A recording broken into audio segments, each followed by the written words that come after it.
are definitely an issue as well. Enzo conflicts to so many different vanguards as well for that dive to come on through, but the Captain America and the Psylocke together cannot make it out of this draft.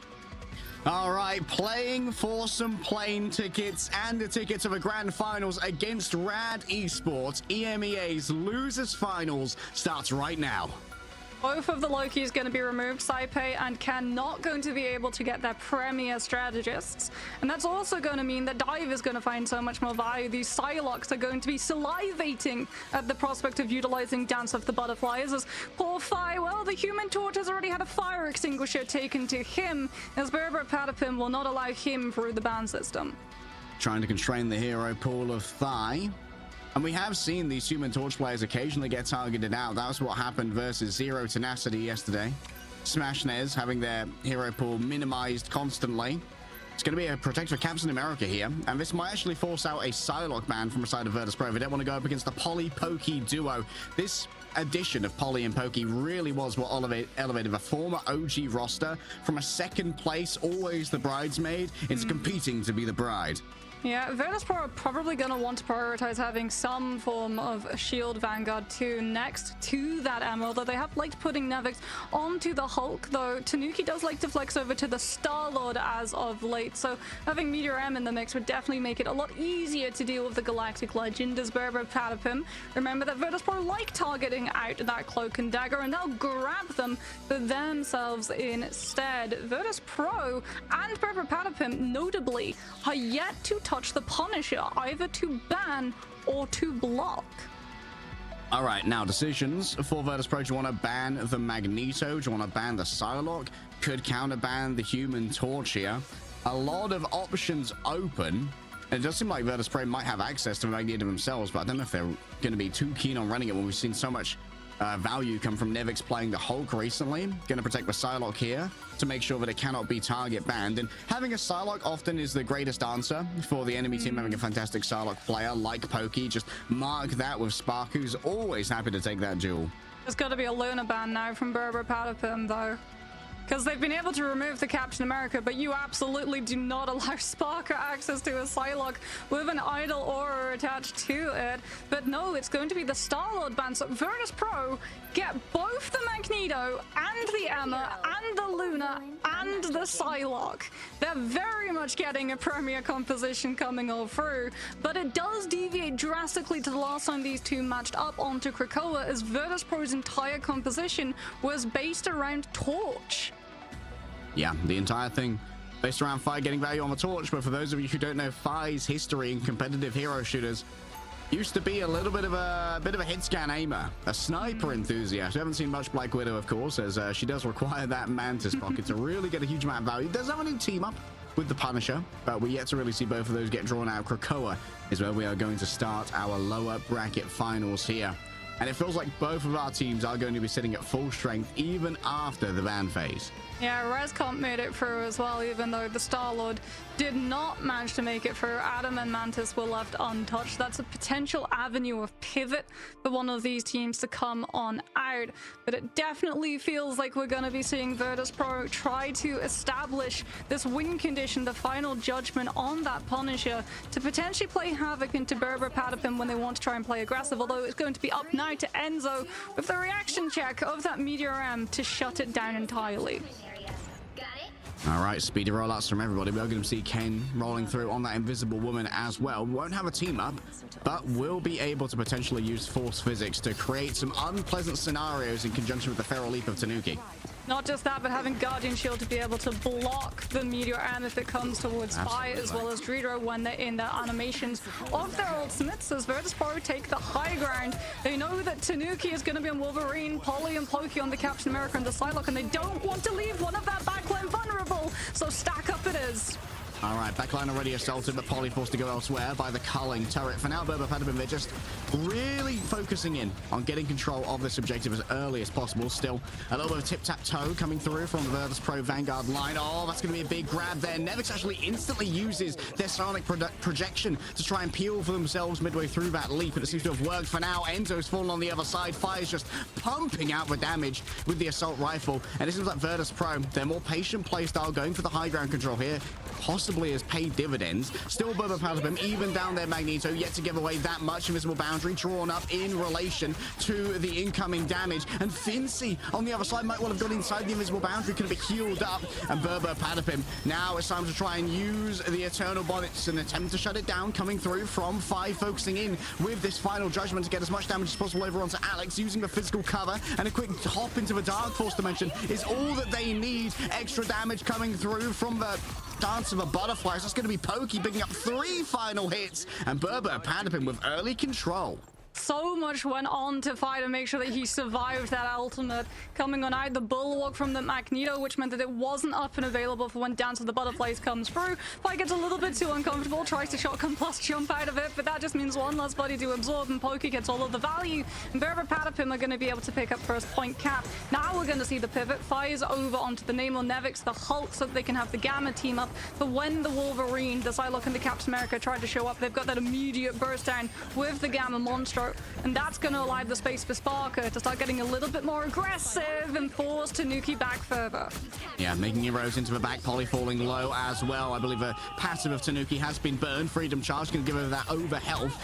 And that's going to be a big pull there. The Force Physics onto Virtus Pro, grabbing them off the high ground. An excellent play by Ken as Enzo floats above it all. And that's a nice right click into the Dark Dimension to dodge the incoming Meteor M. Tanuki stabbed in the back of the head there by Sparker. Going to need a moment to recover off the back of the healing factor for that one. And now it's a Sonic Seduction from Virtus Pro. Should be able to quickly turn this one around, but now using the Dance of the Butterflies. Ken's fallen down, Enzo the same. Alex remains, and this is a very ambitious usage here of the Eternal Bond. Target focus could be everything, grabbing Alex in, and there it is. The Eternal Bond flown away. Big grab by Fincy. Virtus Pro finally flip, or at least they should do. There's one last player remaining. That's going to be Pokey and Polly. That's going to be the flip. I don't know if Enzo actually started using the Strange Teleport, though. He swapped over to the Doctor Strange, but the Doctor's not in, he's out. And that means that Brbrpatapim might not have that one for a couple of fights to go. But with 90% on the point, you have to be more than pleased with the progress you've been able to find. You're going to have a last stand, a Dance of the Butterflies as well, when Virtus Pro's 2 strategists are both down their defensives, which means that everyone has to play giga stacked up, which feeds into Tanuki's potential with the last stand. The more players that are grouped up, the better the Wolverine gets. Looking to build up that rage first, of course, and you can get it for free off of these squids if you do allow them to hit you. The approach coming through, they really want to get down on Sparker. Pokey, a little bit unideal when it comes to that disengagement. Oh, that could be a quick smash there onto Ken as well. Tanuki might well be overwhelmed. A big spit coming through. A large grab, though. Oh, and the last stand as well. They start to cut through real quick, but you have made Nevix angry. Still, Nevix's anger can't save Saipe, can't save Tridro. Sparker doing their best now to try and chase down Pokey. Uses a dash, but the rotations are good. Oh, the cover is broken. Still, though, the remainder of Virtus Pro are nowhere to be seen. Sparker needs to try and find a health pack. I don't know if we've got time to come back with the TP. It's going to be by the edge of their seat when it comes to this roll through. The 100% comes before the portal can be opened, and Brbrpatapim start off strong on Krakoa. Brbrpatapim really showing that the Human Torch target ban paid off dividends. The second that they can get that first point cap, they can literally just have the Captain America, the Psylocke, and the Wolverine, the threat of all 3 of them, forcing Virtus Pro into having to clear their angles, take much slower rotations, as well as sending Sparker to try and duel out the Captain America, which frees up Ken and Alex. Look at the difference in terms of visits to the spawn room. Ken and Alex 1 apiece. Judo and Saipe 2 and 3. The backline has been severely targeted, and it means when Brbrpatapim have offensive ultimates and abilities, Virtus Pro don't have the defensives to stand up to them. I think we heard from Fate the other day in the post-match interview, in his opinion, that Brbrpatapim are the best Psy Cap team in the world. Polly and Pokey, the new additions to what was formerly the OG core. We heard from Enzo that these guys were picked up because they grind so bloody hard, and it matches the work ethic of the rest of Brbrpatapim. And that might take them all the way to China. Yeah, Polly's going to have Freedom Charge as well, potentially 10% away from it, so that you can give extra health bar and a new breakpoint to survive Dance of the Butterflies. That does mean that he's potentially going to have to be playing a little bit closer to his team, though. But given the positioning, we can see that definitely trying to check out where Sparker is going to show up from, so they can try and absorb all of the damage coming on through. Dance of the Butterflies finds his target, but no one goes down. Softened up, Enzo only managed to hit a Vanguard there with the Meteor Realm. Now Sparker wants to punish them for potentially being out of position. Plenty of extra HP though. That was given over by the freedom charge of Polly. Tanuki starting to deliver here behind the Guardian shield. Tridro had nowhere to go. The Dark Force couldn't grasp at the mutant, and now Nevic's going to be next up on the docket, trying to shut down Fincy before being mind controlled. Manages to avoid the incoming damage, while Alex comes in from another angle and takes down the Vanguard. Virtus Pro, despite claiming the initiative with that Dancer of Butterflies, seem to have worked out well. Yeah, Tanuki even just utilizing the Feral Leap there so he can dive back into Alex's Eternal Bond. So if he does start getting snared up by the EMEA, he's got that immediate heal of 250 per second. Nevix is going to be coming out of spawn onto the Hulk, but doesn't have the Wall Breaker form just yet. And Saipe, their hand was forced. We've already burned Fate of Both Worlds, so we don't have the lineup to amplify Fai's damage with the Horn of Proteus. Eternal Bond can be matched here by the Invisible Boundary as well. The Invisible Boundary does last a little bit less time, though, and already we can see Tanuki has been split off. There we go. It's a low-rage usage of the last stand, and the punishment comes through in the form of the Horn of Proteus. A Terror Cape onto Ken. Look at that absolute perfect target focus from Virtus Pro. The Trackers knew exactly what the counterplay was going to be, and it gets shut down in an instant. And now it's into the stalling mode. A big investment here from Pokey. The cross-healing should be strong between these strategists, and Virtus Pro are back in control.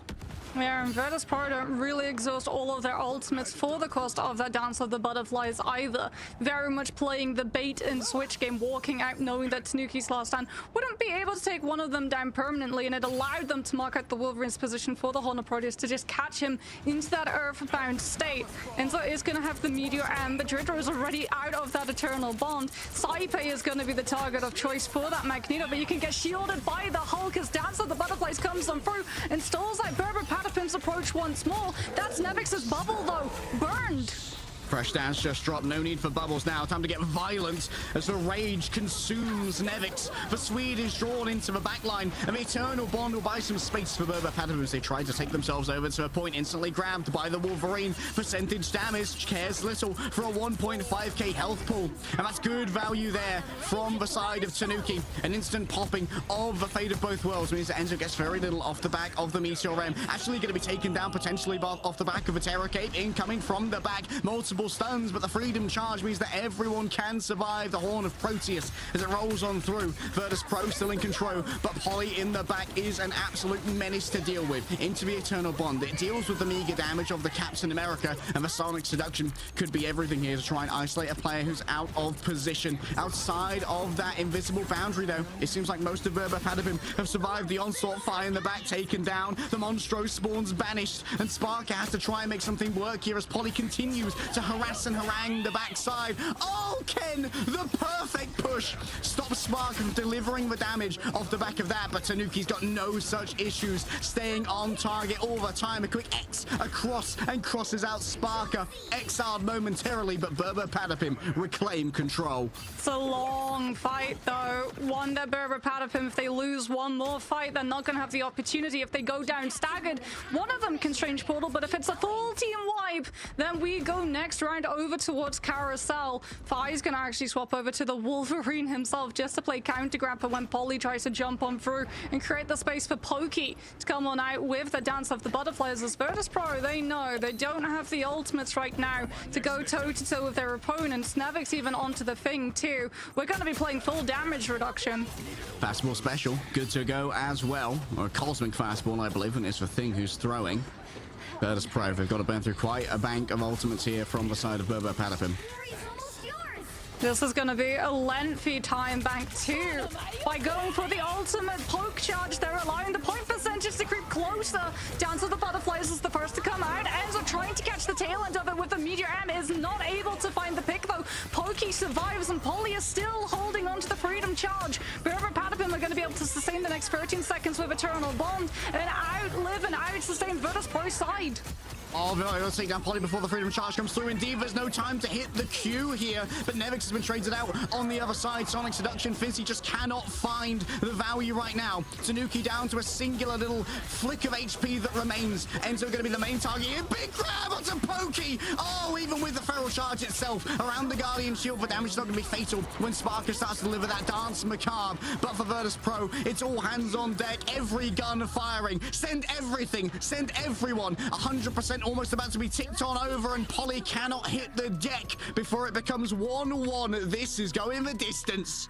Brilliant coverage of the Eternal Bond coming on through from Dridro just to permanently invade into the backline of Brbrpatapim. So even if it does go to a brawl on the point itself, no strategists can help out the side of their team, and Virtus.pro will just be able to live and see themselves over towards Carousel. We talked about the fact that this could potentially go the distance, and it absolutely is. Navix is going to be sticking with the thing, it appears, as well, as they might have been able to crack how to deal with this Captain America, with this Psylocke, remove the movement abilities. If the Yancey Street Charge comes on through, that puddle that gets left on the ground itself, that denies any movement. A puddle of fear for anyone who relies on that for an escape. A Captain America, a Wolverine, potentially a Psylocke, most definitely. And Nevix was one of the first thing merchants we saw after his release. We saw Virtus.pro pivoting to a group ban meta back then, and really exploiting what the thing could do in the front line. Yeah, exploiting as well the fact that Enz is going to be on this range, so that all of your damage goes directly through the shield, directly through the portal. Brbrpatapim go. Polly's got Freedom Charge. They want to just start it out with Brawl because they know they've got the upper hand. Yeah, unbelievable Terror Cape value. I think it hit 4 or 5 members of Virtus.pro off the back of that. Great coordination between Enzo and Alex. And Alex is definitely a member of Brbrpatapim that deserves so much love, but often doesn't get it because we're just focusing in on how effective the Vanguard players and the duelists are. Watch out for the Eye of Agamotto followed up by that last stand, or even the Dance of the Butterflies. Virtus.pro now have 2 worries that they have to deal with, and both of them require different solutions. Stack for the Psylocke, split for the Strange. All right, Dance of the Butterflies channeled here by Pokey. Seems like it's going to require a big response in the form of the Fate of Both Worlds. Enzo, overwhelmed, had started off on that more vulnerable Doctor Strange to begin with. Tanuki might well be grabbed off the point here. The extra jump pack from the rocket being put to good use. Doesn't want to use for teleport. Instead wants to get into the Eternal Bond that was laying down. That's a 4-person last stand, I believe, coming through from Tanuki. Oh, what a great start there from Brbrpatapim. Enzo is off of the Strange onto the Magneto. Knew that he wouldn't be able to pull off the Eye of Agamotto with Finzi on the EMEA and Carbon Crush. A constant worry for you to contest with, as Brbrpatapim are still in control of this point, but Virtus.pro are coming in with their ultimates, and they can potentially decide to cash all of them in just to grab the flip. Yeah, big danger here for Ken and Alex. Going to be looking towards that right click from Alex to try and shield people away. Fi now rolling inside of the Eternal Bond. Tanuki forced to back off for now. Does have that secondary life from the regenerative healing factor. Big last stand. Oh, Sparker picks up 3 on the follow through. And while it was both of their duelist ultimates and an Eternal Bond, Virtus.pro walk away with control. Yeah, they've got Clobbering Time and Psionic Seduction too, so those can be used together pretty brutally. As without the Doctor Strange, there is no one from Brbrpatapim other than Alex getting a good Dark Teleportation off that can survive getting hit by those. Polly and Pokey, though, going to be building up to the ultimates that they can hit into the backline and try and turn Virtus.pro's heads to split the attention too many ways that they can't take advantage of all of the angles of contest. Polly just making some pokes in here early, heads over towards the back line, but going to 5. That's not the ideal customer you want as a Captain America. He'll carve through you real quick. Vibranium rarely beats Adamantium. And Sparker just working the margins, building up towards another ultimate super quickly. Yancey Street Charge comes on through. Clobbering Time gets both Ken and Alex. The invisible boundary can't be brought up now as Ken's already fallen on down. Pokey falling low in their own right. Nevix has to disengage to try and get away from all the damage. Up, over, and that's going to be Saipan found by Enzo. An unbelievable clutch. Fincy taken out midway through their Psionic Seduction. Despite the early loss of Ken, Brbrpatapim seem to be turning this one around. And now Spark is the last to fall. Enzo really utilizing the CC immunity frames on the Meteor M to huge value to dodge out of Finzy's Psionic Seduction, and then track down where Saipe was hiding, trying to build up the Fate of Both Worlds so that Virtus.pro could continue holding onto that point as long as they possibly could. They're going to have Fate of Both Worlds now, as well as that Eternal Bond to try and aggressively make a play, as Fi is over towards the Iron Fist to try and deal with the Captain America this time. The Iron Fist is a rarity, recently kind of nerfed to heck and back. Fincy utilized for diamond form, not too much gained off the back of a carbon crush. Sparker not getting too much value off the Dance of the Butterflies either, and now harassed by the Captain America. All eyes on Tanuki. The last stands ready to go. Fires in their berserk state, laying out so much damage after using their own block. Nearly at the living chi as well. Inside the invisible boundary, it's fairly safe through a remainder of Brbrpatapim, and there's still all eyes on Tanuki. One ultimate here. Oh, and it's beautiful. Sparker and Saipan burn before the rage of the Wolverine, and you're unable to get that much off the back of it. Virtus.pro are wiped off the board, and Brbrpatapim start their journey to China strong. And the two duelists, both Pokey and Tanuki, burn their ultimates at the same time because they know if they get a full team wipe, Virtus.pro don't have the time to swap someone over to Strange and teleport back in. It is go big or, well, lose the map potentially to the fight that comes afterwards. Wonderful game sense to understand that in that fight, you really can't afford to just cash it all out. All right, quick MVP coming through for Alex on the cloak and dagger. Looking in on our stats right now, 40k healing for Alex. But wowee, so much damage from Pokey here, playing just the raw Psylocke. Both of our Psylocks are at the top of their game right now, putting out 26 and 28k respectively. Damn. Yeah, but the difference is that Sparker on the Psylocke, a lot of his time, we're even going to see it here, is trying to chase down either the Wolverine so that you can find the pick off of a really nice Carbon Crush coming out that from Finzy, or you're trying to chase the Captain America away from your back line, as you really do have to worry about the follow-up that Polly will be bringing with him. If the Captain America shows up, the Psylocke or a Wolverine are sure to follow shortly after. Down a map, Virtus.pro coming in to ignite. Everybody had them a tier above. They hadn't lost a single series in an official. And now with their life and their land ticket on the line, they've lost the first map. It's a best of 5. There's breathing room here. And, well, I did have my complaints before that maybe domination isn't their best mode. They really need to get some big value out of Convoy and Convergence. It felt as well like they were trying to run through so many potential solutions to the same comp that Brbrpatapim were running the entire round, as opposed to Brbrpatapim, who stuck with what they knew. And even if they lost a couple of fights, they knew that they'd be able to win one important one and then retain that space afterwards. And it meant that we saw the Thing come out from Nevix, we saw the Hulk as well, we saw a little bit of the Gamma team up coming on through with the Namor, trying to utilize the Horn of Proteus to put a stop to the movements that Tanuki was able to find. And it felt like they would win maybe one fight and it would work for a little bit, and then Brbrpatapim would just adjust how they played into it entirely, and Virtus.pro would have to go back to the drawing board, which means that if you're constantly swapping heroes, yeah, it shows how flexible your hero pools are, but it means your ultimate charges are being reset to a maximum of 50% every time. I mean, maybe it's a little bit of a new play, but like if you're going up against the best Psylocke Cap team in the world and they protect Cap, maybe we gotta ban that Psylocke. I mean, Spark is always down for a Psylocke duel and was getting one over on Pokey quite a few times, but just the combined pressure that Pokey put out is sublime. We'll see if a solution can be found by Virtus.pro after this break.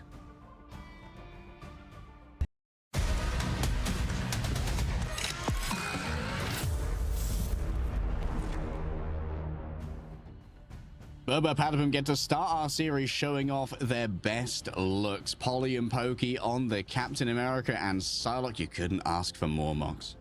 Yeah, and we're asking potentially for a Psylocke ban, but Harry, here's the troubling thing about the last time these two teams matched up. It went 5 maps.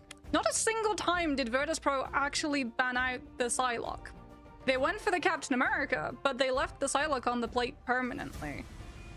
Yeah, that makes sense. Like, Polly is just very annoying and very hard to get rid of on that Captain America, and maybe they feel that it's a lot easier to get rid of Pokey on the Psylocke because they can just Sparker go frag, you know?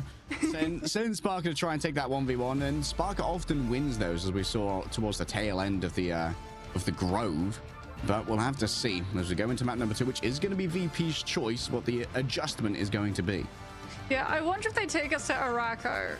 has been the place that we've seen Tanuki's Panther come through the Midtown. most, but it's actually going to be Convoy of Midtown that they decide to take us to. Even though the last time we did see them being able to hold Araco and it being one of their favorite maps that they themselves have talked about, as Brbrpatapim continue to show that they are going to target out Fi's Torch over and over and over. It really looks like Brbrpatapim came to the conclusion that Fi's Torch was the thing that stopped them from being able to win maps. Seems like the prevailing theory is thick thigh and lives. And indeed, he do sometimes. And there's the early protect, of course, onto Captain America. Now Virtus Pro in a little bit of a sticky situation. Maybe they could go for an early protect here. They usually go for an early protect onto the EMEA. They do have a way to steal away something like a Loki. Could be. Yeah, maybe that's how you deal with the Psylocke. You let the Psylocke through, but you save the Loki so you can have both the doppelgangers as well as the regeneration domain, a cooldown which is just as, if not better, than a whole strategist ultimate, given the fact that it prevents the one-shot capacity from coming on from things like a Magneto. With Brbrpatapim, see that it's been a strategist save and immediately swipe away a Vanguard. Okay, now the question is, do you ban EMEA again? Or do you allow for the EMEA mag to go through? You can invest both your bans towards that, but then you're going up against the Loki Luna backline, which can be undesirable. Cloak and Dagger ban potentially incoming here from Virtus Pro. Interesting. Maybe you don't... They thought about it. That was serious debate. This could be where you like try and force the protect on the Invisible Woman from Brbrpatapim. Maybe, yeah, so that Virtus Pro, they're really heavily going after the strategist. We heard from Nazareno in the interview that he thinks it's not really worth going for the Vanguard bans coming on out, purely off of how flexible a lot of these tank players are coming on through, as Virtus Pro will be saving the Ammo Frost, so even though they're not going to be able to get the Magneto potentially, unless Brber want to remove something that would maybe make it a little bit harder for a dive to come out, and indeed they go after the Star-Lord coming on. Why not see the Hulk ban here?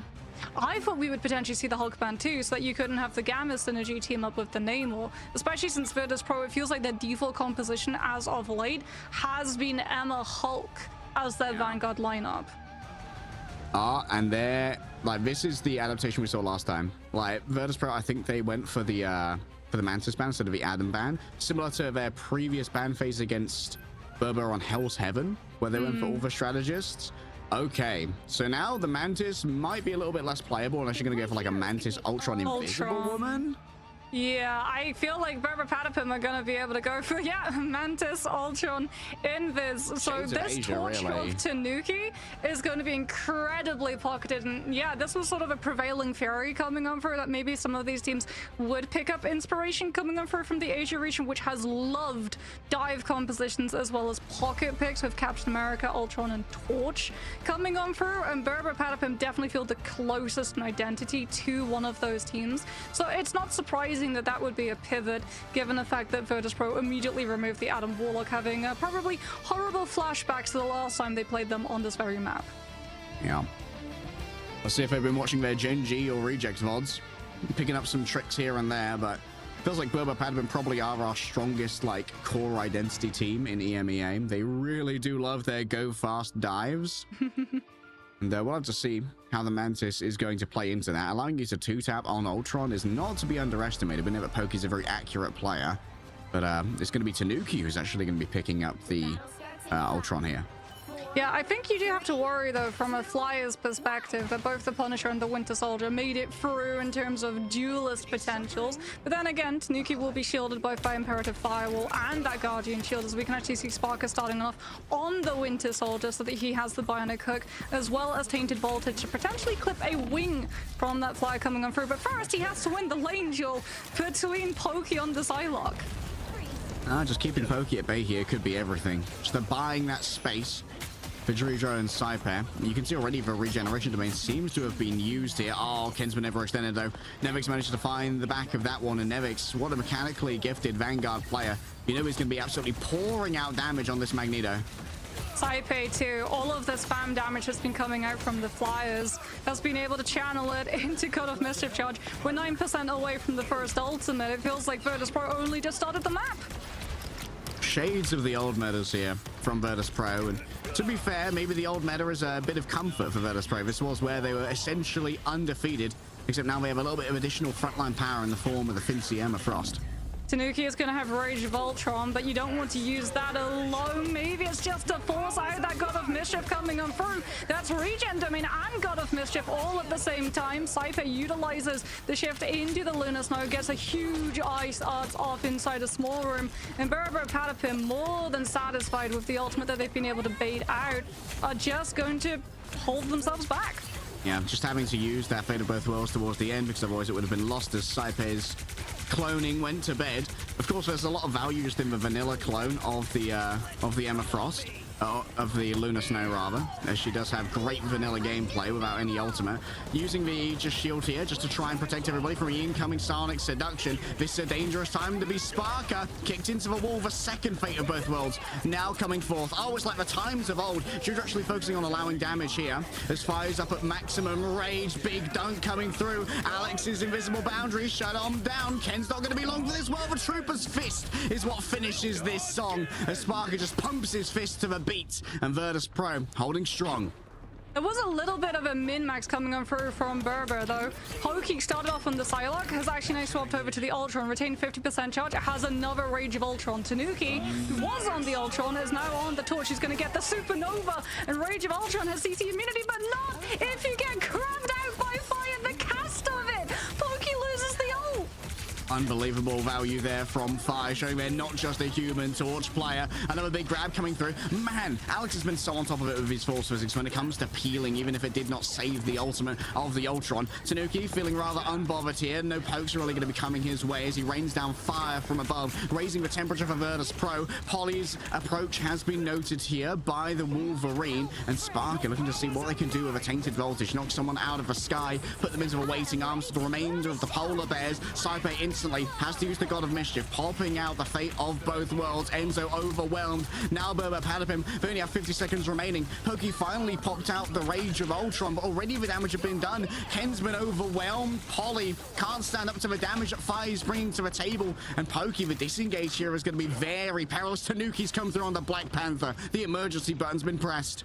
It's time. Ken even is swapping over to the rocket so that we've got the BRV station. If we lose one of our players, we can just bring them back immediately, potentially get distance on the payload just by overwhelming Virtus.pro with numbers, but Virtus.pro have the overwhelming lead in terms of ultimates, and Tanuki's Black Panther loses one of its 9 lives to the Meteor. A second life now on to those. The BRB is used. Enzo doesn't get too much off the back of a Sonic Seduction here. A quick grab onto Nevik, shielding them off from the healing, grabbing the Sentience as well, but from the back it's the last stand that doesn't seem to do that much damage. Now it's time for Tanuki to feast. So many Vibranium marks. It's all that you could ask for when it comes to resetting that Spirit Rend. Gets quickly mind controlled, and Spark is there for the execution at the end. Pokey with the culling turrets laying down so much damage, but now we're into overtime, and Virtus.pro still are doing so much damage. Enzo's already down. Pokey has to stand against the Tide alone, and while we will get Sparker, there's no more than that to be claimed by Brbrpatapim. Additional damage from the Fate of Both Worlds. The second world has come on through. Tanuki is going to come on through with Spirit Rends, reset after reset, moving quickly with Blast Descent. All they can take out for now, though, is a couple of clones, a couple of doppelgangers, and they're rewarded for their absolute intractability by the Fincy grab. Beaming down, we see the only thing remaining, and while it is a spirited attempt at the end from Brbrpatapim, they've managed to find Jojo, they've managed to find Saipe. Brbrpatapim, unbelievable clutches. Just overwhelm them with numbers and numbers alone. The respawns are right there. Pick a hero who can move into a fight fast, grab a rocket, so if one player falls prematurely, they're immediately back into the mix. And now Brbrpatapim have been able to pick up distance. They've got the Feast of the Abyss. They're not going to have any way of amplifying that damage to have it have the potential of a pick, but maybe they can use it to take out some of Saipe's doppelgangers coming on through. As Fire with the last stand is something that Brbrpatapim have to contest with. If they all get grabbed off of the objective, the map ends now.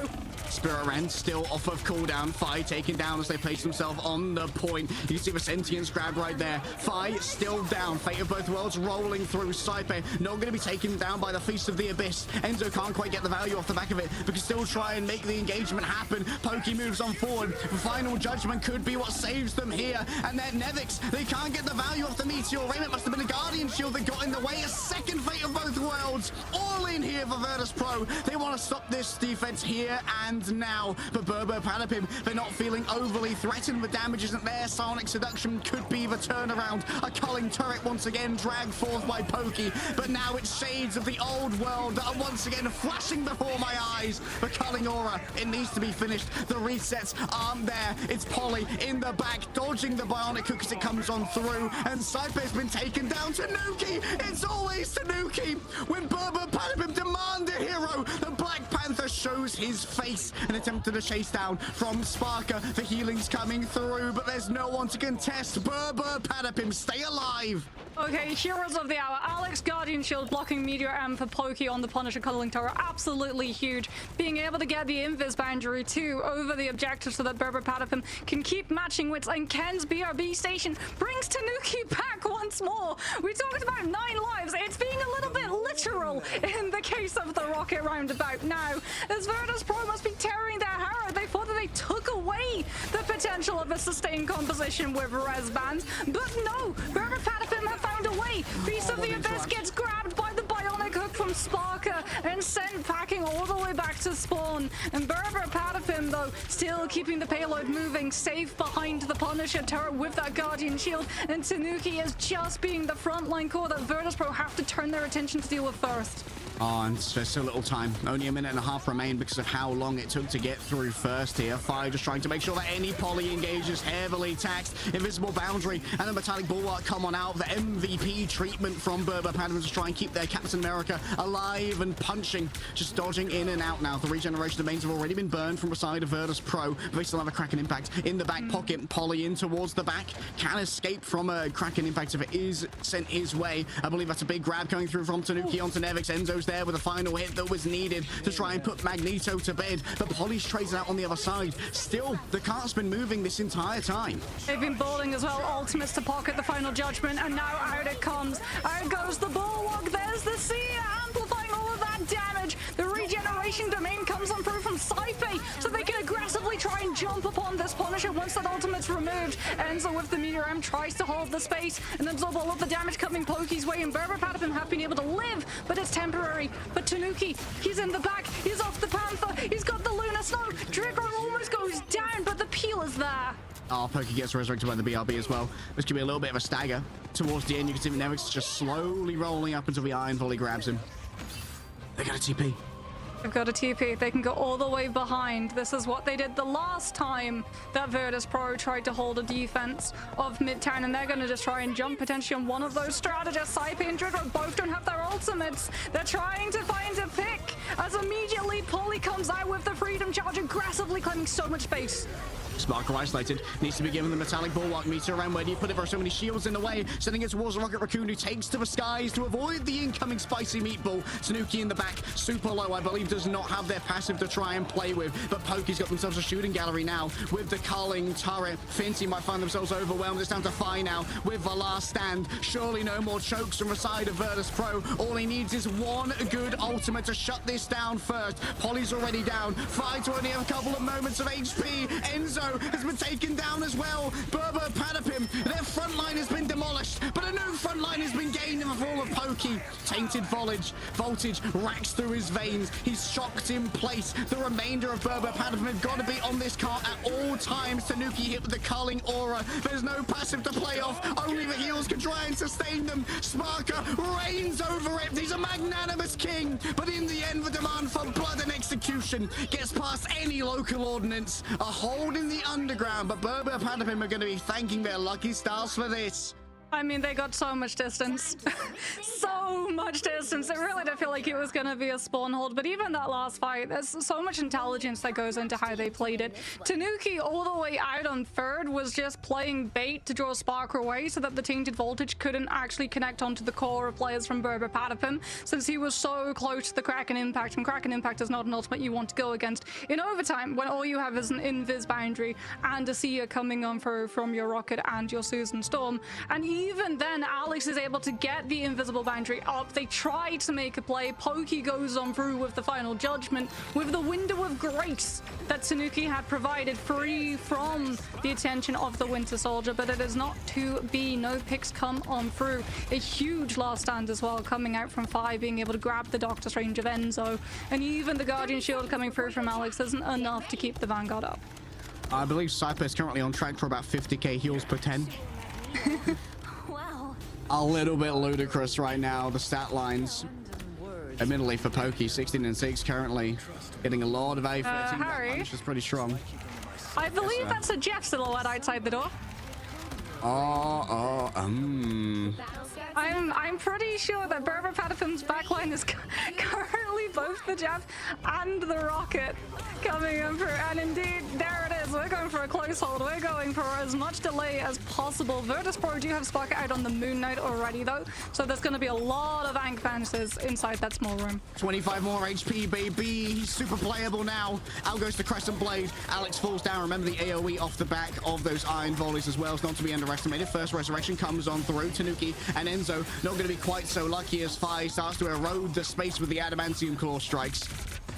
Yeah, Ken on this Rocket Raccoon isn't really getting the value of heals they're looking for, given the fact that Fi is quite literally grabbing players from Brbrpatapim and escorting them off of the premises of the AoE heals. However, Brbrpatapim do have Enzo on the Strange, so they're going to be looking for that Doctor Strange teleport to come on through. Virtus.pro, they're wise to it, though.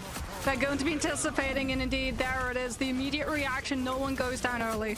Tanuki's already had to use everything. Fi managed to get a grab there. Onto Polly. Seems like Polly's mostly going to be surviving. They have to be careful with how they're playing around this portal, as it is going to soon close and cut off the remainder of Brbrpatapim. A big attempted grab. I think that it may have actually set Enzo on the other side of it for now. Out come the regeneration domains for additional survivability, but none are going to be onto Finsu. Gets grabbed out by Tanuki. Kraken Impact still available if you want to invest it here. Pokey's putting out so much damage, though. All in onto the back line. Polly was shielded, however, so isn't afflicted with a culling aura. No reset here for Sparker. Tanuki's just going to put their life on the line for even more damage, and you can see the damage boost comes through as well.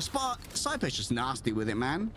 Well, no Strange teleport, but still one last Okuva contest. But oh, that is a brutal stagger, given the fact that Pokey has the ultimate. Brbrpatapim were relying on being able to pair up with that invisible boundary. Virtus.pro now have a huge window that they can get this payload through without any contest, as Brbrpatapim know that they can't afford to have that invis boundary burned out until Pokey is back in the battlefield. Nevix poking away. Meteor Ram in the back pocket. You need to use to try and shut down that final judgment, but you know that there is going to be a Guardian Shield available. Where's the follow-up? Oh, Nevix just gets the Meteor Ram just gets blown up, and Pokey grabs him thereafter. Virtus.pro have already had to call this one. It's unwinnable without your mag.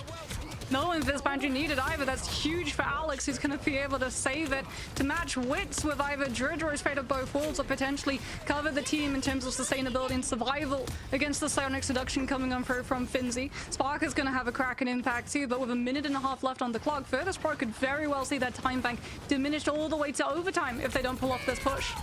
Nervous plays here. Sonic Seduction already used Guardian Shield in front of a culling turret. It's going to be what Finzy's taking a lot of damage in return for this ultimate, and that's going to be the fate of both worlds as well. Virtus.pro are all inning on this fight. If they don't win it, they could be cooked on this offense. Pokey falling low, gets the bulwark coming through from Enzo, who still has their Meteor Rem if it's going to be needed. Here it comes. Maybe an attempt to try and shut down one of these strategists, already taken away. Good use of the Aegis. Enzo dragged away, and there's no chance to to save that Magneto. Now for Sparker with the Kraken impact. What do you invest upon? Tanuki looking in towards the back. Sparker's invested here, but there's going to be so much damage coming through from a final judgment. Pokey could be everything. Flies down. Sparker 2. Nevix joins them soon. Virtus Pro, after big investment, are rebuffed by Brbrpatapim. The suppressing fire of the final judgment holds Virtus Pro's momentum as well as finding the picks that Brbrpatapim were looking for. Fi and Sparker now not going to have their ultimates. Nevix so close to a Meteor M. Finzi as well, almost going to have one, but do they get you the opportunity to use it? As Polly on the Captain America can potentially just stop them from getting to push. It's overtime. The Vanguards are still going to have to keep a presence on cut. That frees up the backline to get looked at.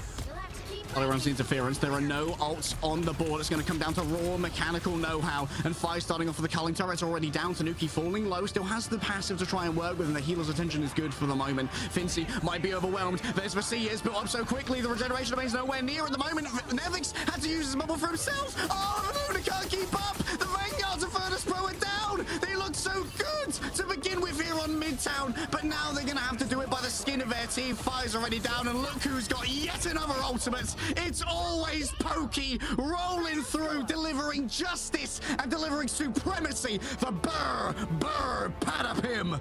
Brbrpatapim getting the better of Midtown yet again.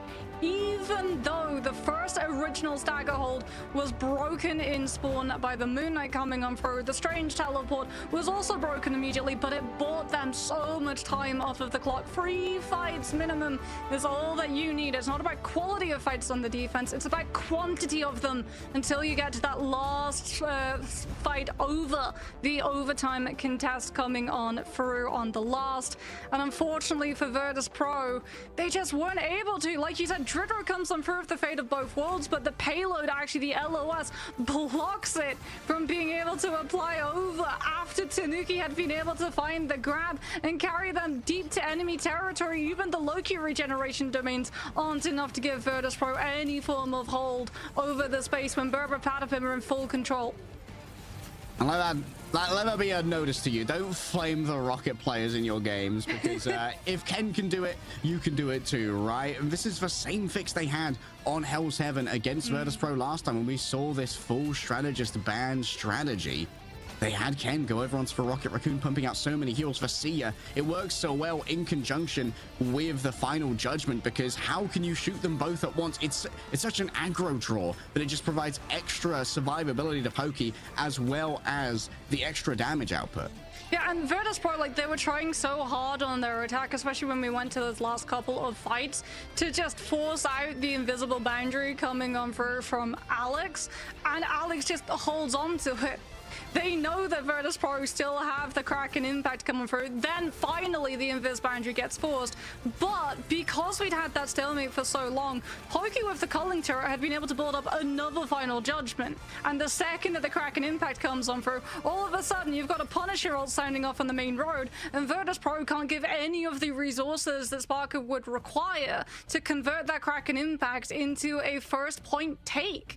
And Virtus Pro, like, they tried so hard. They knew if they just threw their ultimates into one specific fight, they would still be able to have so much momentum to push forward into second that they'd be able to build those back.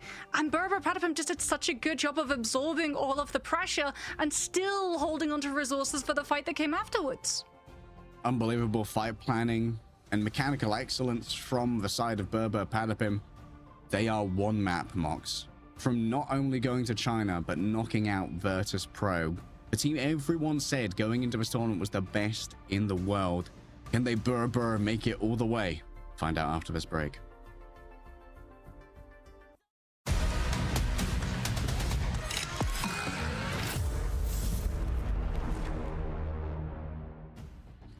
Tanuki Glazer Nation, how are we feeling right now? The Brbrpatapim heads are rising up, and so too are the team. 2-0 here for Virtus Pro. Mox.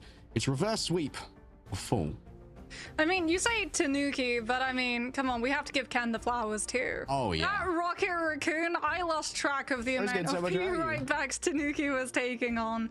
Every every single time Virtus.pro finally managed to bring the Panther down, he just got right back up again. And like the thing about Rocket Raccoon's BRV Station 2, you can instantly reset the cooldown if your Rocket actually throws themselves into a team fight and takes a bullet to revisit the spawn room faster. Yeah, the resetting cooldown on that certainly does have some value. Pokey as well, getting unbelievable value out of a Punisher. I think we saw like 3 final judgments in like 2.5 minutes, which is uncanny. I mean, that's the other side to pumping out as much healing as a Luna and Loki do. Yeah, that translates into a lot of damage done on the other side. Yeah, and I mean, Pokey's culling turrets as well, just really giving Virtus.pro pause to stop, which then fed into what Tanuki was able to pull off too. Because if everyone's having to hide away from a Punisher in very small spaces, well, Panthers, if I fits, I sits. That's exactly what Tanuki is thinking. Instead of I sits, I spear throw, I get all of my resets, and I get to dash through every single one of your team. It's got to be a reflective moment here for VP. They had such an indomitable throne in EMEA, perhaps in the world. Everyone considered this team unchallengeable. They were immitigably overlording the scene. But it feels like Brbrpatapim kind of are their kryptonite, and Brbrpatapim are playing so well. Virtus.pro, the world where they don't make it to the first LAN in Marvel Rivals is one that I never would have predicted. Agreed. You know, if we were Doctor Strange right now when we were looking through all of the potential realities, I don't think anyone would have looked through one and said that Virtus.pro wouldn't qualify for the first international event, given how much we hear from all of the players, we hear from coaches, we hear from everyone on our interview segments too. They say that Virtus.pro is the best team. Virtus.pro is still the best team. But right now, Virtus.pro have to prove themselves not mechanically as the best team, mentally as the best team. That's their biggest challenge. You have to look at the scoreline and just full reset. You can't think, okay, we're one map away from just going home out of stage 1. You've got to think, okay, we can reverse sweep this. Yeah, like you can't let the fear grip you.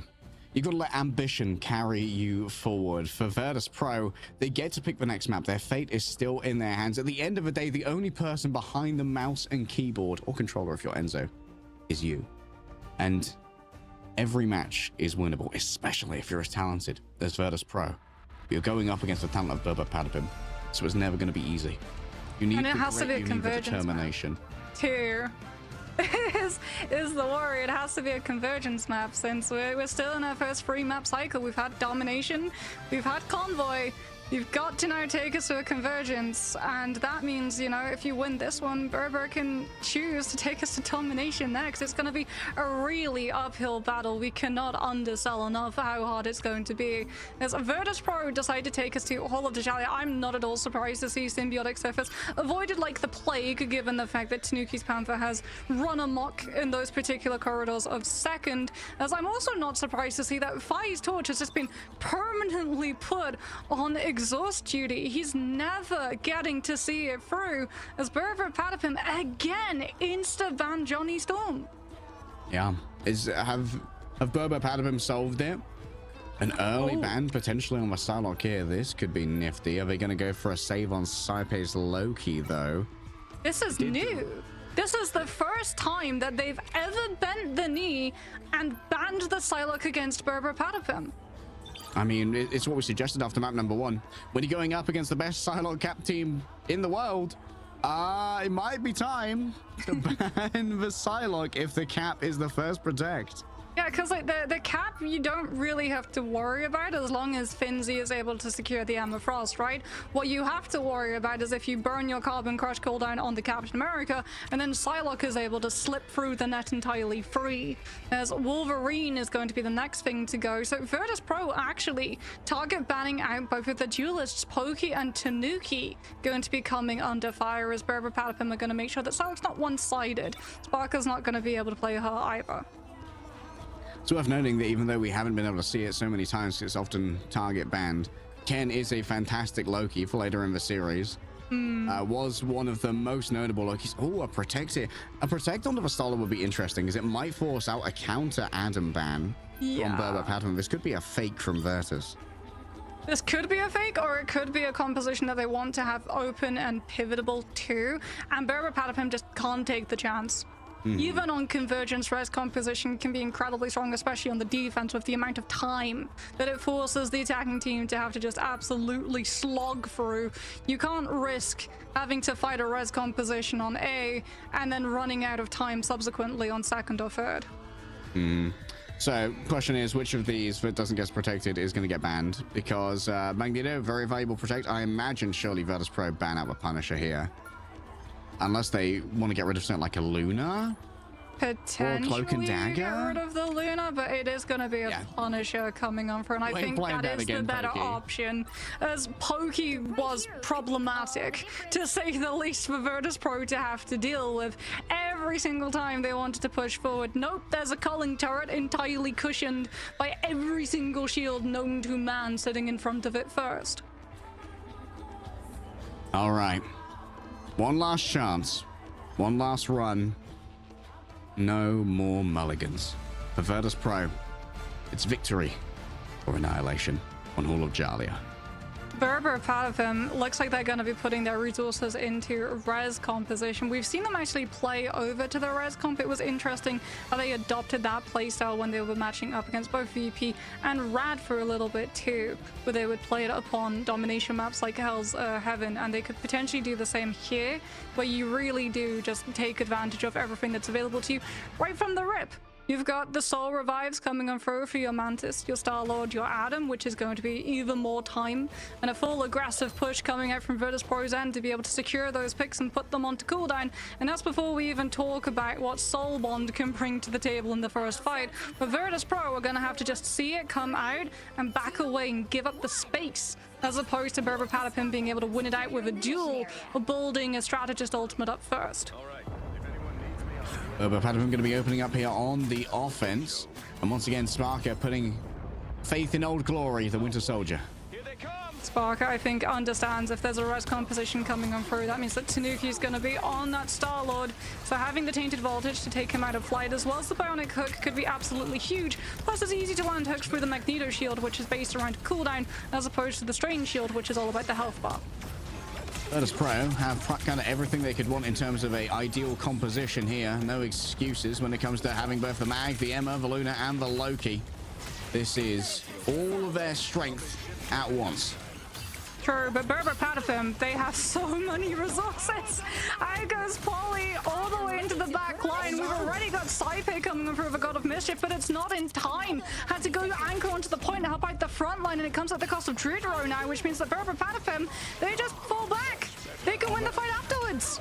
Virtus.pro, they needed to get more off the back of this because Drudero is still going to be coming on back and hasn't been able to build up their own ultimate while they have fallen down. A Terror Cape early. Oh, it doesn't even get blocked out there by the Metallic Curse. In an attempt to try and shut down Alex, takes to the skies, utilizing a jump pack given over by Tanuki so much earlier. Inside of this, a great right click from Fi to try and survive. Brbrpatapim got themselves 2 ticks already. Still in the back pocket though. The Meteor Ram ready to go from Nevik. Drudero drives everyone forward with the fate of both worlds. It's so much healing to work with, and it's extra damage off the back of the Kraken impact. Ken, the first to fall, should be able to self-resurrect in the midst of all of this.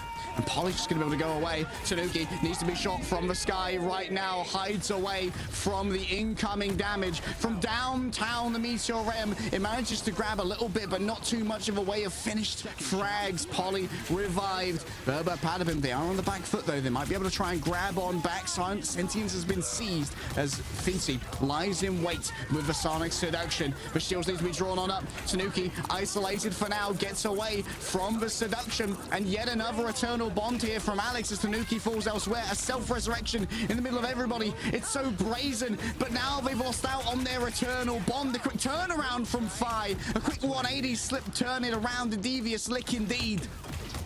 Big grab from Sparker onto Alex to stop that Eternal Bond. These fights go on so long with the res composition. The Berber can start with Eternal Bond, and then once we've burned through all of the self-revives and Karmic Revival, Alex will have another one to potentially try to finish them off. So Virtus.pro doing a very good job of keeping an eye on that Cloak and Dagger, trying to aggressively get into their entire team and send a Terror Cape from behind. Sparker also building up to that next Kraken impact is going to be something that Brbrpatapim have to keep reminding themselves about. Solar Resurgence is not a lot of ultimate healing coming on through, but Meteor Ram can absolutely be used to shut the Kraken impact down instead. These fights have taken so long that still only a minute remains now, but when the chips have been down, Virtus.pro have consistently delivered. Soul Resurgence opening up from Ken, answered by Drujo with the fate of both worlds. Extra survivability might be on the cards. Oh, Cyber Sparker! Enzo, the demon on the sticks, the man who knows everything about French food safety, knows little about Virtus.pro's safety zones. The safe space is eroded, and the point will be claimed. The two that absolutely could not go down in that fight get picked by Meteor M. Enzo takes a bow, and now Brbrpatapim move on to second for the encore. Fi is going to have a free Galactic Legend, though it's going to come at the cost potentially of an Eternal Bond Force from Alex, which Nevix can look to shut down as long as the Bulwark from Enzo has been forced out first. If Tanuki wins, though, the duel against Fi off of the back of a well-placed Terror Cape, Virtus.pro's instance into this fight gets taken out. Show me a more clutch team than Brbrpatapim, I dare you. Already, that's going to be Galactic Legend versus Galactic Legend. Slight advantage here for Fi, though, of course, as multiple element gun bullets are eaten up by the Meteor M, but still, the fire's not going the way of Tanuki. Untouched, up in the air, rolls on through for 3 damage on top of the fate of both worlds. Resurrection's going to come on through, but now Sparker can start to reset Tanuki. The next to fall on down should have their own cocooned revival for yet another chance, and indeed, they have returned now. Polly disengages. No, Sparker's at the top. Going to be rushed upon here by 3. They've run in for his J's, and they've creased them when they were least able to be creased. And now Polly rolling forward. Metallic Bulwark forced on out, down to such little HP. Needs to recover here. Could the chase down be real? Tanuki's lying in wait. The bait and switch. It doesn't work out in the end, but it gives Ken room here to try and play with. Almost a fully charged beam to work with for Fincy, and that's scary for the remainder of Brbrpatapim. But Tanuki's been building up quickly towards this Galactic Legend. They've been building up as well. Meteor M to take down either Druid or a Scythe when the Strategist Ultimate's coming through. Terror Cape is going to be blocked at least by Nevix and Finzy, and Spark is able to catch on to Polly. No Comic Revival to bring the Captain America back. And off of the back of this one, Brbrpatapim will be trying to disengage so they don't lose as many staggers as possible. Terror Cape from Alex isn't going to be able to buy the Cloak and Dagger safety. Virtus.pro will be able to hold. We've got 1 fight left, but if you're Virtus.pro, you are thinking about how much sustain the composition opposite them have, and you're worried about that Comic Revival. You can't burn everything in the first stage of the fight before the revives come through. You just take out Pokey early. But he does still have that Cocoon Revival. We saw him cancel it. The nadir of the last fight in Enzo. Still, the Meteor M is available. This is what broke open the previous point when the chips were down and there was so little time remaining. The Meteor M not going to be used too early here. An attempt to try and shut it down. Now that's some safety for the backline for Virtus.pro. Enzo doesn't have that ace in the hole that could be used, but Tanuki certainly does. Their own Galactic Legend good to go. Nevix looks backwards, concerned about their backline. Good blocking coming through from the shields. Polly needs to be taken down by the end here, but the sustain is too good. Oh, the Bulwark was there. Alex in towards the back, gets into cover. Maybe there could be some punish coming out here from Sparker, but the Terror Cape is going to make a formidable duelist out of a Cloak and Dagger. Saipe falling low. Tanuki has to make a choice. Do I invest here with only 8 seconds remaining? Surely this is the point that Tanuki has to press the button. 1 Q to rule them all, but it's going to be Sparker who strikes first with the damage boost behind him and sustainability as well. Pokey still playing around on the outside. A second phase of the fight begins. It's time to get aggressive. Tanuki rises above it all. A little bit of HP remaining. Fitz is trying to track him down, but for now, Tanuki remains untouched. Polly's resurrected. Sparker with the Rotter Stern needs to claim the space, needs to claim some lives. The Soul Bond is perfect. Fine needs to disengage. A quick stellar shift. Almost has the Galactic Legend. Polly's fallen down as well. Fincy, the new front line. It's down to Fi to finish this one. And yes, that's going to be the strategist. Finally slain. Fi has found his man. And while there is a quick resurrection from Tanuki, I don't think they have the sustainability. They don't have the numbers. But Virtus.pro, they were in this exact position on Midtown. Yeah, Tanuki has the patience. He's waiting for that Galactic Legend. He's not using it aggressively. They're doing the same thing that they did on A. When Comic Revival gets used, they know that Virtus.pro are going to try and aggressively push into the space. Poke's reviving everyone. So it's a zoning ultimate. purely that, a zoning ultimate from Tanuki that's able to keep them at bay from chasing down those who get revived, so that Pokey can stabilize them before you send them off to the fight once more. However, Virtus.pro are able to stabilize. Their respawn is so much closer, and they're able to build up the win condition, packaging both Psionic Seduction and Galactic Legend together at the same time after Brbrpatapim had exhausted all of their resources. Oh, well, this would be an amazing way to open up an attacking round. If Juno can find the lineup and take one of Brbrpatapim's players down early with just the penny mines alone, Virtus.pro would be able to get a nice little chunk of point percentage for free. But I think at this level, surely no one falls for it. Either that, or you let your Vanguard catch all that damage and turn it into Strategist Ultimate right at the beginning. It's a viable strategy if you identify the mines.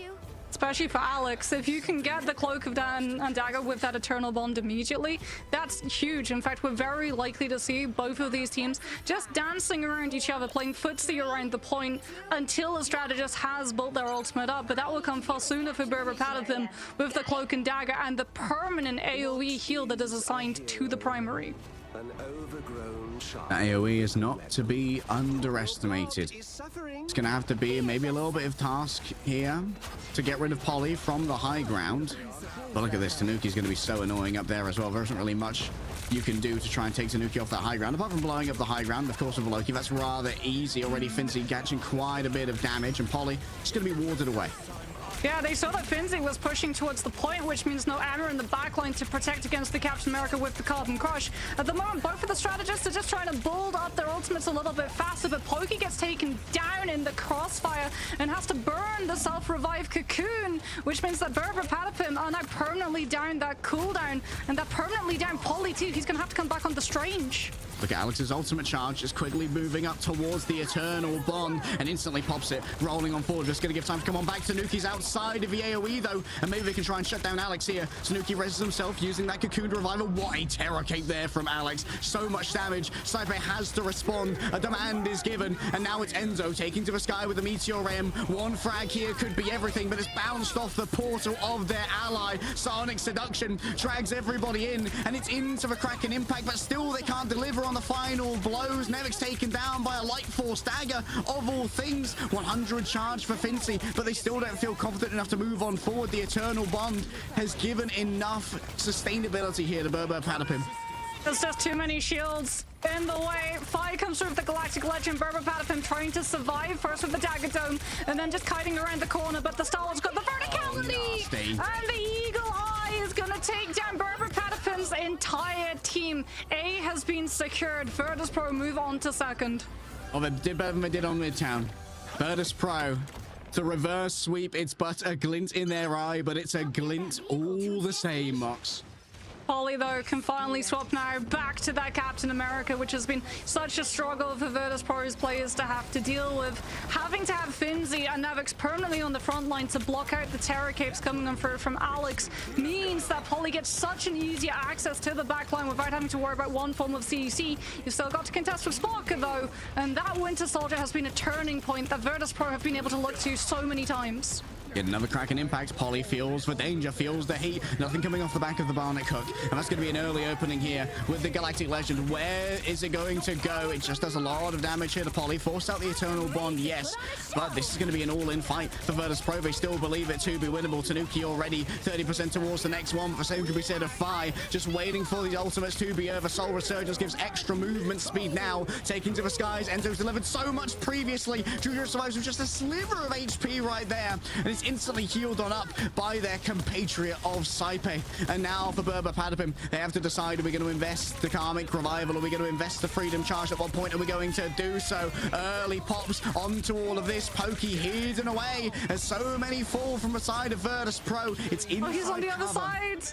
They knew, they saw where the res was, but they couldn't chase it down because it's inside cover, like you said. And Virtus.pro are forced to watch as everyone they took down are now brought right back up. They've got the payload at least. All of Brbrpatapim forced to just cross through a small choke against both the EMEA and that Magneto, and that means that Finzi's permanent charge of 100 is going to be taking so many of these players down. Spark is still holding onto the Kraken Impact too. It comes out with the damage boost from Fate of both worlds, and it feels like Virtus.pro are going to be able to take this map at least. Unbelievable accuracy there onto Tanuki. Polly isn't able to get anything off the back of a freedom charge. Still the Eternal Bond could be everything. A quick grab coming off the back of the Barnet Cook, but Alex is going to be able to fade away from this one. And it's been enough time now for Ken to build up towards their own soul resurgence. Still, they are absolutely shut down by that psionic seduction. Ken's gone down. Alex too. Pokey's nowhere near a raise. And Virtus Pro, they put their foot down. Nobody comes for the king, and nobody dares to miss. They're going to get themselves back into this series as Brbrpatapim fall on Hall of Jalia.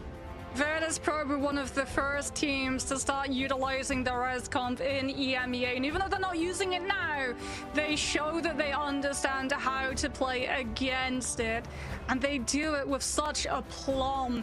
Even though the Karmic Revival, they can't get on top of the position, it forces Brbrpatapim's players into such an awkward spot that they just can't come back from. The Magneto and the EMEA both as a frontline, so rarely that we get to see the Vanguards get played, get making it out through that advanced pick and ban system. And Nevix and Finzi show exactly why. Finzi went down a singular occasion, by the way, the entirety of that match. Care Finzi's getting definitely is worthwhile. This is Enzo opening up the first point here with a quick double. Great attention to detail from the remainder of our team to take out those regeneration lamps. Or maybe they may have timed out. If not, if it was a timeout, then Enzo just has excellent game sense right there. I don't think if this had gone the way of Brbrpatapim, I don't think I would have ever seen a closer 3-0 in my life. But Virtus Pro, they keep surviving. The Bears, they are wounded. They are crawling from the cave, half hibernated, but they're still breathing, and those teeth are still sharp. So reminiscent of the time that these two teams matched up last too, although that time it was Brbrpatapim having to pull off their reverse sweep. They showed it was possible then. Virtus Pro are going to be hoping that it's possible now, as they still need another map to be able to equalize with their opponents. And it definitely feels like we're going to be seeing a huge adjustment in the pick and bans after this. Saipei getting the Loki for Nevix, and Finzi also being able to secure the Premier Vanguard lineup is massive, given the fact that we saw Polly a lot of the time just not getting that same level of value that we had in the maps before. It really does feel like going for the Psylocke rather than the Captain America is the key that Virtus Pro have been able to use to deal with the tag team that have been Polly and Pokey. Yeah, Polly and Pokey were must shutdowns, and that was such a clutch at the end as well. Polly just having to wait a little bit longer to try and use that freedom charge, did not have sustainability. That would have given over a little bit more meat for the rest of the team to use to try and contest as well. Unbelievable clutch. As you pointed out, the flick over onto the damage boost with the Fate of Both Worlds was essential. Yeah, I mean, just immediate as well. Going for that 40% amp, so Kraken Impact immediately finds its mark, and Sparker gets another reset, which means another jump of CC immunity, so that he potentially can't get punished or taken down early by one of the players from Brbrpatapim. Because if you're Virtus Pro or any team that's playing up against a Rise comp, right, you need to finish the fight quickly. Otherwise, give it 5 seconds, they'll all be back again. Well, this series might be far from quick mocks. Virtus Pro have woken up, and now the formerly sleeping Bears are ready to enter the ring. Find out if it's going to go to 5 after this break.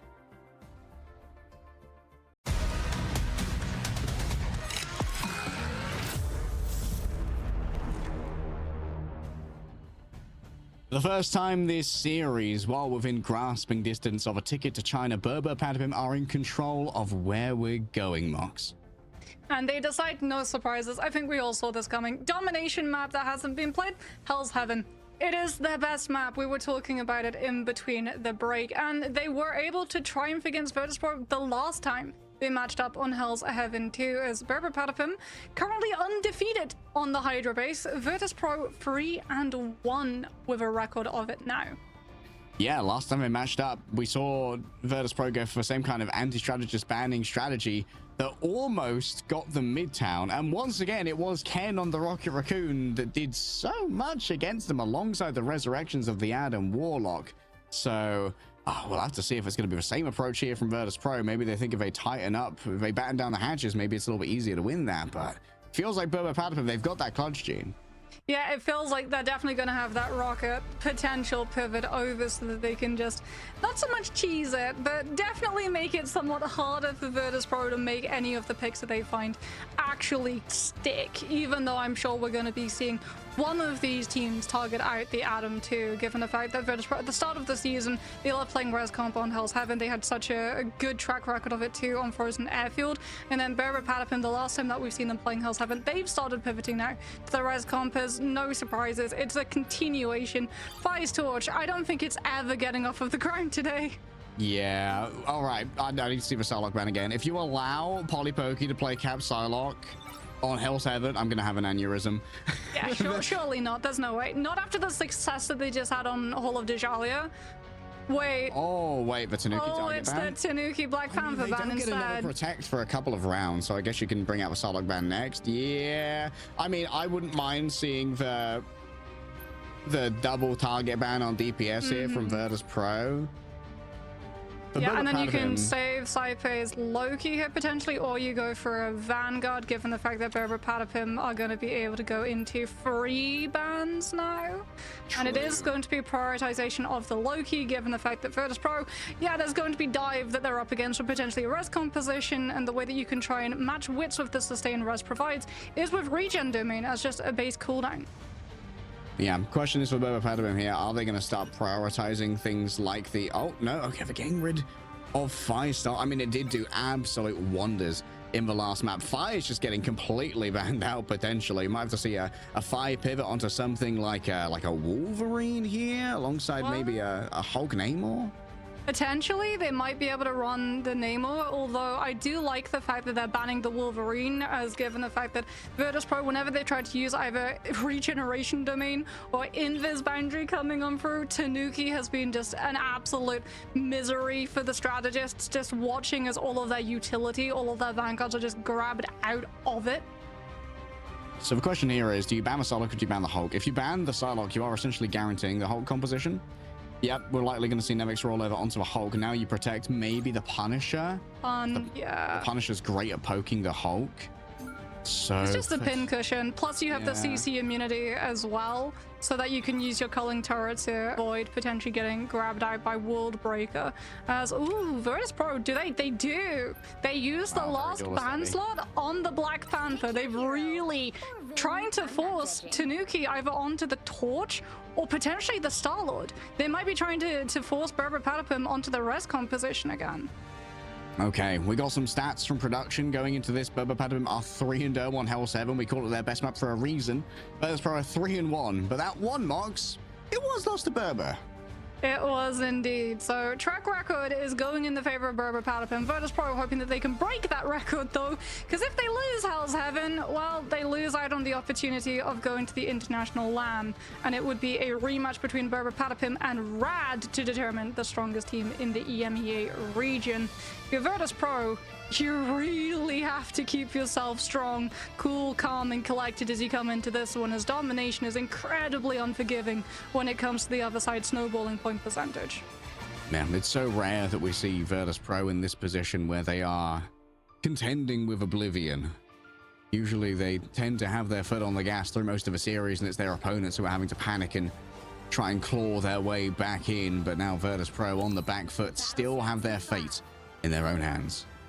Virtus.pro understand that Brbrpatapim are likely going to be on either Res Comp or Torch. Their ban draft system has practically forced them onto it. So Sparker is going to be starting off on that Winter Soldier, being able to utilize Bionic Hook against both the Captain America and that Torch as well. Fire on the Wolverine too. They know that Polly's going to be out on the Captain America, and you can counter grab the Vanguard when he tries to dive your back line. This is going to be up to Finzi and Nevix to just play anchor right now. Yeah, swapping away from a whole composition against the Punisher definitely makes sense.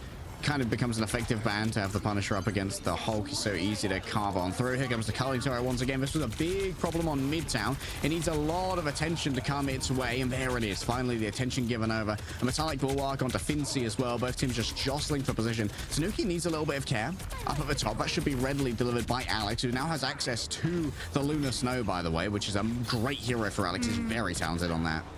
Pyro Present too is making it exceptionally hard for the anchor of Virtus.pro to try and hold themselves in this space safely. Pokey does get grabbed on out by Sparker and almost gets taken down, but the peel is there to keep the Punisher up, and Brbrpatapim do have Final Judgment and Eternal Bond. Virtus.pro need to shut this down before it comes through. Yeah, needs to move soon. Eternal Bond rolling on out, and there it is. The final judgment. Is the pocket going to be good enough to try and keep Pokey up? You need to try and shut down Alex, potentially. For now, it's all about the LOS. Everyone moving away. This is going to continually be contested, though. Virtus.pro have done a great job of this. Should be an easy way to try and control Pokey. The follow-up's not going to be there, and a quick rotation around from the Fate of Both Worlds means that there's plenty of pocket, plenty of healing available to keep Pokey going. In the midst of all of this, out comes the Supernova into what's not. It's a miss from Sparker.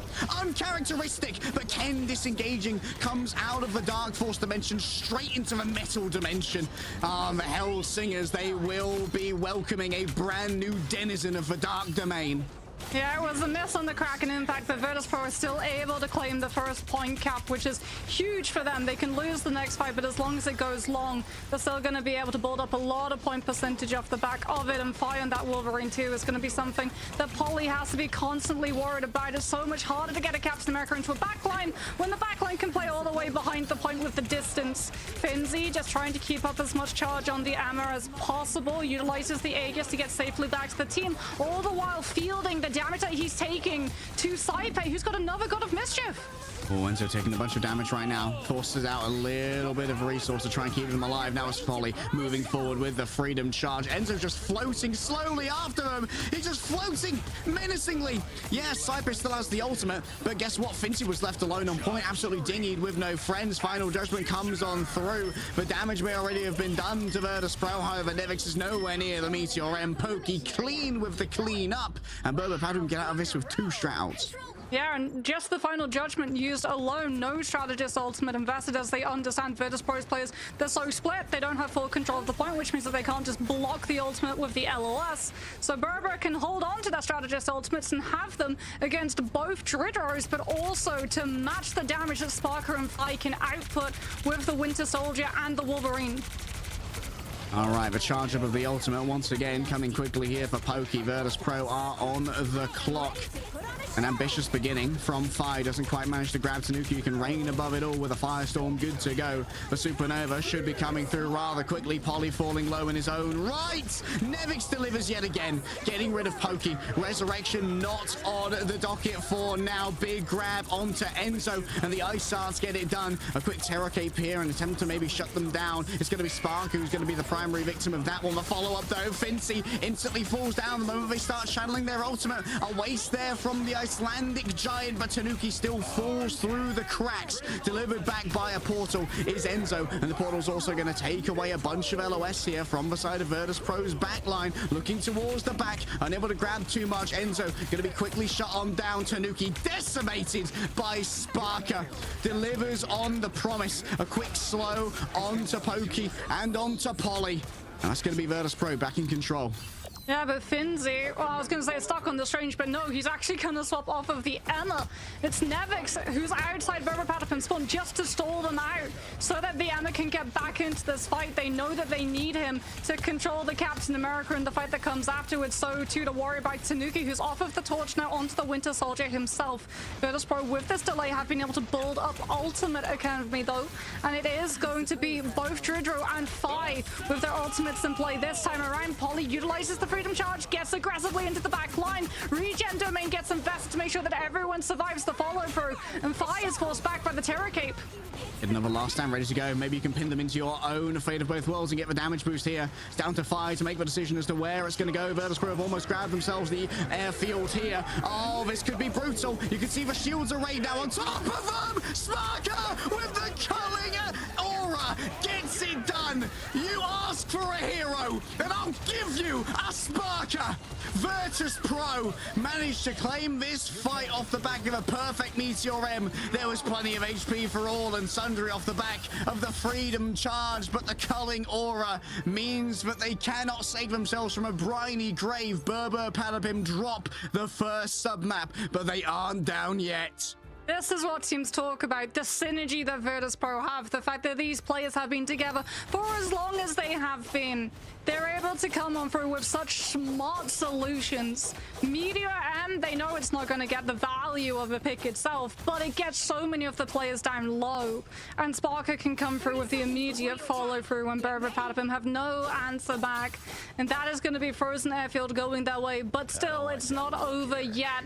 Looking at the ultimate charges though, Harry. way. Virtus.pro are definitely starting with a lead. They've got strategist ultimates, they've got the last stand too, and Brbrpatapim are going to be mixing things up themselves now. They considered it. They moved back. Maybe a little bit of internal discord here as to how they're going to approach this first fight. Neither team's going to be TPing out either, so we can expect a all's fair fight for the high ground.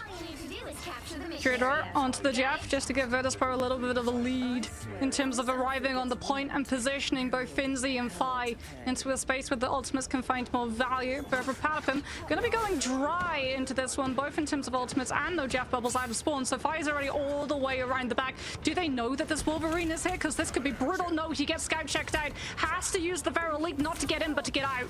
Yeah, Tanuki knows these paths better than most. As an experienced Wolverine player in their own right already, that's going to be a second Ice Art and even more absolute zero given forth. Just when it comes to the raw healing output, Virtus.pro are going to be able to win this one before they even have to pop the Fate of both worlds. And that gives them the first control box, which is super important.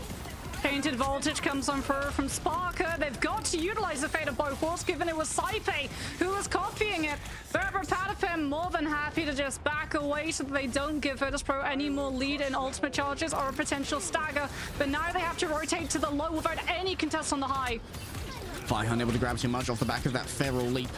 Now all's fair in love and war as we battle for the low ground. And Eternal Bond already moving in towards that back line. A big Terror Cape here could be everything. It's Enzo from the other side. Double mind control coming through. And Pokey's going to try and clean up all who present themselves to the Emma Frost. Oh, Nevix from downtown. A spicy meatball. And Pokey cannot take the flavor like a British person experiencing salt for the first time. They're taking on down. Now it's down to Finzi. Taking down Ken. Still in control of the point of Virtus.pro. They're close to letting it run on over. An attempt to try and grab Enzo away and send them into... Oh!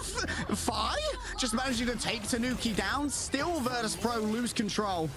Yeah, the flip comes on for... They just don't have the strategists to keep the Vanguard up. Sparker almost goes down, will be able to just throw out that Bionic Hook, immediately gets the shielding that it provides without hitting that ability regardless. Virtus.pro are going to be able to try and push and take this fight a little bit faster than Brbrpatapim would want. Meteor M is going to have to be held for Polly too, given the fact that Sparker and Fire are a little bit too far away from their ultimates to shut down the momentum push. Saipe going to be quick on the trigger here. Oh, that's an early grab as well. Speaking of grabs, Fi has to be given over the shield after being taken down by that Emma. Now, the Meteor M reigns above you. Desperately wants Redro, unable to find them. It's on the wrong side of the staircase. And that means that Enzo fell through. Fi sacrifices himself to the gods of the underworld. It's a bargain of flesh, and the flesh is readily accepted. Yeah, no Magneto, no Metallic Bulwark to stop Virtus.pro from finding all of the stagger picks onto Brbrpatapim. Tanuki without the bubble goes down, and Brbrpatapim have to try and come back into this next fight, but Final Judgment with Eternal Bond is going to be up. Virtus.pro a little bit far from that Meteor M, gonna have to stall for Nevix to be able to build it, and now we have the reaction check once more. And speaking about reaction check, perception check is there. They spot out Sparker. Sustainability. Once again, nice Metallic Bulwark keeps Pokey safe, and midway through this Final Judgment, Saipe can't really stand up to this one. The Virtus.pro, they still have a little bit of sustainability off the back of the Fate of both worlds. Sparker starts to get in close, gonna get very aggressive, but the Adjudication Shotgun is too much to deal with. A good pocket going the way of Pokey. Virtus.pro are just gonna try and stall out for a little bit of additional percentage here. It's Tanuki who pops off in this case. It's gonna be Psionic Seduction who gets more value. Both the teams have follow-up and can take advantage of the silent stun it's going to lend the team spiraling into. Kraken Impact Psionic versus Supernova Psionic. The difference is that Alex already has the ultimate. Saipe has to wait, take a little bit of damage coming on through for the rest of the team to build up the God of Mischief. And Virtus.pro feel like they have the need to go. Worries now about where Tanuki is. You know that Supernova is going to be cooking. Double Ice Arts, Absolute Zero also waiting in the back line. You know that Saipe has to use it real soon. And indeed, a lot of space has been given over here by Brbrpatapim already. They want to try and strike back afterwards, but they need to sustain first. And that means that it's time to start using the Psionic Seduction, the culling turret in the back. It's going to all come down to this fight here. Brbrpatapim will they be taken to a third map with Finzi going down? Certainly seems like it might be the case. Tanuki's still holding on to this Supernova. Gets dragged in by Sparker. An unbelievable Bionic Hook. And now it's down to Pokey to try and match the energy that Spark is bringing to this. The metallic curtain saves Nevix for a moment. Sparker floats in the air, dangerously above. Yeah, the culling aura comes on through, but is a follow-up going to be there? A quick Scourge Grenade is a dodge away for Pokey, and an acquisition from Brbrpatapim is taken down by Fi. Tanuki, so much reliance is upon him right now to deliver the damage, but you can't break through what the Luna's cooking. Virtus Pro are back in control. Polly needs to stand up to all of this, but they're chased away. Nevix is raining through with the Meteor M. The Aegis blocks most of the damage. Enzo just playing on the corner. Tanuki's got some done as well. Pokey's returning back. They're not taken off the map here by 5. Punishment by Alex comes forth. Virtus Pro are running low on members. I don't know if they're going to be able to TP on back. Fincy's trying to come back on the whole of things to get back in low time. Sparker is going to be taken down. Nevix the same. They can't find the touch. Virtus Pro are scuppered when they had it in their hands. Oh, Saipe, Bulge, the God of Mischief, doesn't have a strategist in line of sight to copy for the ultimate stall. And Brbrpatapim are able to fully restabilize on the point, and we go Monument. Saipe will at least silver lining for Virtus Pro have the ultimate in the hand for this next fight. And Ken does have Eternal Bond, but Pokey does not have Final Judgment to follow up off of the back of it. So it is just going to be base damage implemented from the Terror Cape follow through. If Brbrpatapim even decides to utilize the ultimate, it could well be Pokey just on the culling turret trying to get Final Judgment online before the Cloak and Dagger invest theirs. Virtus Pro up against the wall once again. Oh, I'm shaking with excitement, Mox. One of these teams has to go to China. I got no favorites. I got no predilections. I got no predictions for you. All I know is that no matter who goes, they have a good chance of dominating. It's too close to call. It's so close to call. Virtus Pro, Spark is so close to that Kraken impact. Tanuki already out in the field, but so too is Fi. He's been able to spot out Polly, the Captain America, not going to be able to make an inroad for the team, but there's the culling turret from Pokey. Instantly gets broken off of the back of it, but that was a huge chunk to the Final Judgment as Ken tries to clear the space with that Eternal Bond, but Fi's been able to grab one out of it. Enzo got grabbed for last stand, still good to go. An attempt to try and escape here for the Cloak and Dagger. Brbrpatapim might be able to grab the first cap here. Fi uses the last stand to take down Enzo. Here comes the Final Judgment. It's always been the one and only for the side of Brbrpatapim. It's been what's decided so many a fight, and this one's no exception. Sparker just goes down before Kraken Impact can come on through. Brbrpatapim decide to go aggressively with not just the Eternal Bond for the space, but also the Final Judgment off of the back of Fate of both worlds coming on through from Alex. It does mean, though, the Virtus Pro have an opportunity here, Harry.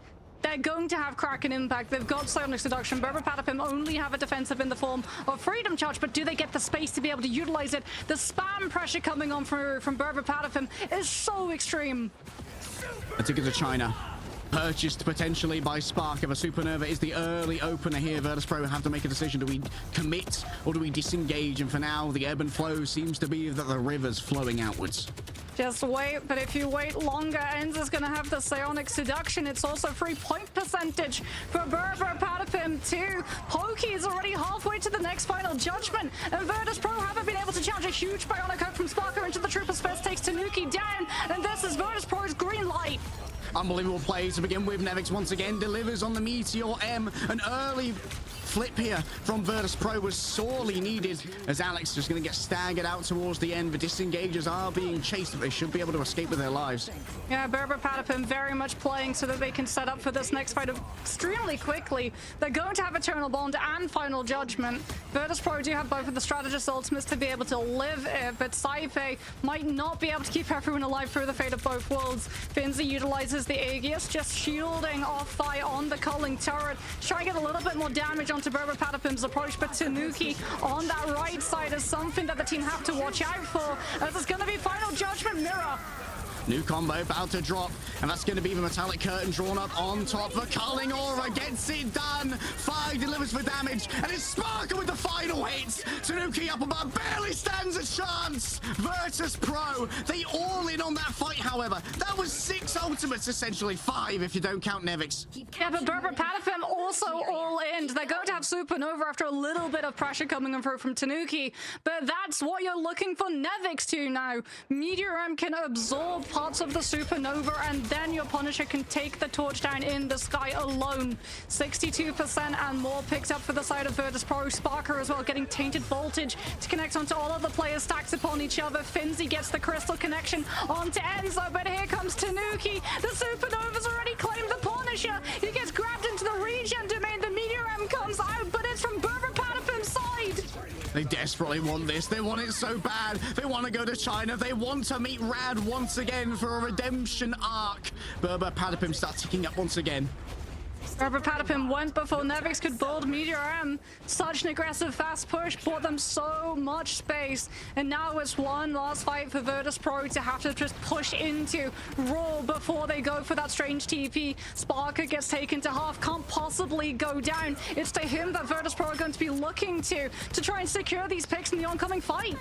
It all comes down to this. Polly has a freedom charge to make sure that everyone's going to have enough HP. Sparker already falling fairly low, needs to back away for a moment. 5 building up close to this. Moving on to the point now. The freedom charge from Polly is the answer, going in towards the back onto Saipe. Enzo's falling low in his own right. But now here comes the combination that's changed it so many times before. Nevix reigns above it all, looking for the backline. Alex is the next one to fall on down. But now it's going to be a match of the final judgments. Fi on the other side could potentially get it done. Saipe drags everybody forward. Pokey's gone down. Sparker above once again. There's going to be a chance for a last contest here from Brbrpatapim as they have a portal ready to go, surely.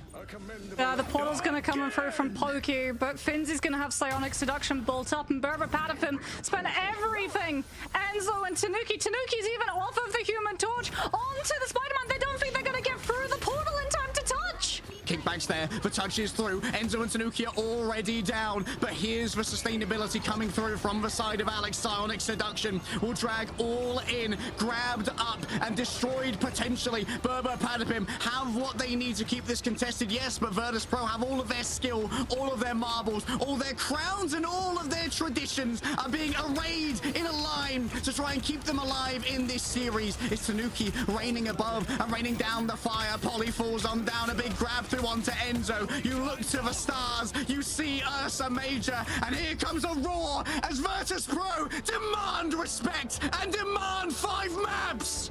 We go 5 maps. Harry, we said, you and I, when we looked at the schedule, yeah, there's the potential we have 12 maps for casting today. Kind of feels like we're headed to that territory right about now. Virtus Pro remain in the series. The reverse sweep potential still on the cards. What a turnaround of Hell's Heaven. Sparker's Winter Soldier has been absolutely standout, and he's getting so many resources. Like the synergy that the team have, every single time Finzi is able to find a Carbon Crush, it feels like there are just 3 people immediately turning onto the poor sucker whose throat is currently clutched in Emma Frost's hands. Unbelievable. A reverse sweep potentially on the cards. Brbrpatapim are giving it their all still. But the Bears, they're known for both strength and for endurance. When the chips are down, they refuse to give up. They refuse to let despair take grasp in their minds. It feels as well like they engineered the composition that Brbrpatapim were on. Tanuki going over to the Torch, it was meditated. Sparker with that Winter Soldier pick just made it so much harder for Tanuki to commit into these fights. Yes, we saw some amazing gameplay coming on through from Tanuki, the Supernovas too, but even coming on through, having to fly above the point rather than directly on top of it, Virtus Pro would take advantage of, so they would be able to find map flips, even when there were players of Brbrpatapim still up and standing. I would say that Rad Esports are waiting in the wings, like VOD watching and studying, but honestly, I don't know how anyone could look at this analytically first time through and feel anything other than sheer joy. This is esports, Mox. This is such a series. This is Marvel Rivals being played at the absolute highest level. These are players who understand when an ultimate comes out from your team, that is the win condition. And they all in on that win condition.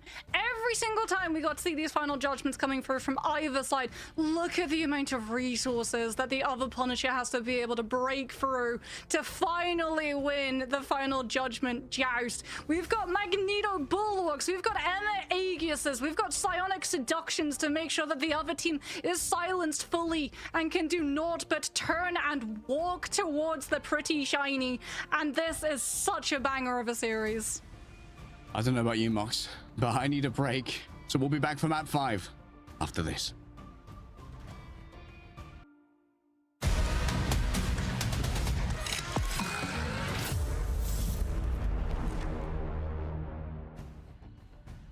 Mox, how could it be anything else but 2-2, the last possible moments?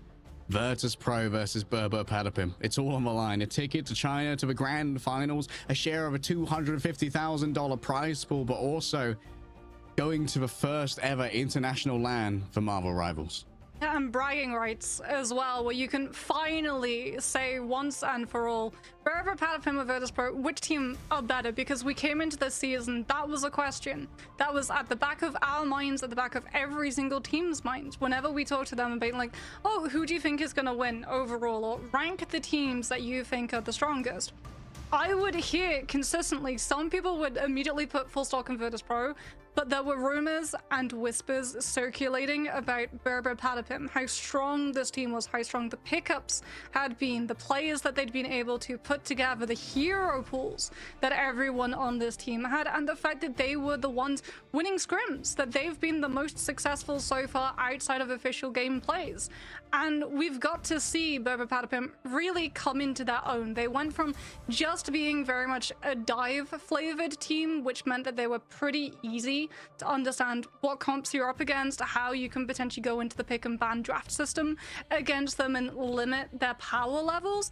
And they've just fully evolved and flourished into a team that can play so many different ways, and that's what Virtus.pro has always been able to do too. So it feels like it's two juggernauts, a movable object, unstoppable force, but one of them is going to have to give. Yeah, they have their strengths, certainly. They have their predilections and their own little flavors, but these teams can play anything, it's true. And only one can make it to LAN. Rad is already waiting hungrily in the grand finals for whatever team comes out of this. And the team that comes out of this is either going to be dead tired or fired up beyond belief. Right now, the momentum lies with Virtus.pro. The potential for a reverse sweep is so real. The potential for a full hold on this next map, though, is also just as likely, Harry, because Brbrpatapim, they decide they will put their tournament lives and LAN potential on the line and take us to the newest map. And I mean, this isn't just a statement, right? This is a gauntlet, a glove being slapped upon the cheek of Virtus.pro, because Virtus.pro have gone on record to say that they love the next map that we're headed to. We finalized this on Araco. It's all gonna finish on the brand new map, and it's the same first bans again, baby. Don't let Ken play the Loki. Don't let Fi eat up. I mean, they're fine having Tanuki on that torch, but that's exactly why Brbrpatapim are gonna deviate. No more Captain America protection. They saved the Logan. All right. Tanuki has been able to do so much with the Logan thus far. But now, yeah, maybe you don't have the first protect on Polly's Captain America anymore. Virtus.pro are happy to try and take that one away, and likely going to see Saipe's Loki protected again. I wonder if Brber go after the Gamma. It's not the highest matter, but the last time these two teams went head-to-head on this map, Tanuki was forced over to the Wolverine, and the Namor and the Hulk made his life absolute misery. I mean, like, we just finished an Asia Grand Finals that was an 8-map best of 7. We're going to map 5 for this one. This might be one of the most hard days to schedule around in Marvel Rivals in history. because I bet that our grand finals is going to go to 7, which means NA is probably going to be waiting for a while. Yeah, well, we're going to be waiting to see more Punisher gameplay. As Starlord is removed for the side of Virtus Pro, Punisher is taken out from the side of Brbrpatapim. So no more 1v1 final judgments. And I think this is actually a stroke of genius from Virtus Pro if they decide to go through with this. The Winter Soldier protection. They know that Tanuki is going to be out on the Wolverine. So what better way of playing versus him with a bionic hook waiting to grab him if he tries to land his hands on a Vanguard? Gonna have to be the counter ban. Potentially on the Punisher. You don't want to have that uneven Punisher gradient. Virtus Pro had to acquiesce to that earlier and just go, okay, fine, we'll mirror the Punisher, we'll put Fire on it. One last protect here. Wait, Harry, Psylocke's made it through, and Luna so far for both teams. Yeah, for Psylocke, Pokey's great at the Psylocke. Are you going to get as much value out of it without Polly on the cap? Maybe. Potentially you don't have a Luna though, because I think Virtus Pro uses this last ban system slot to take the Luna out.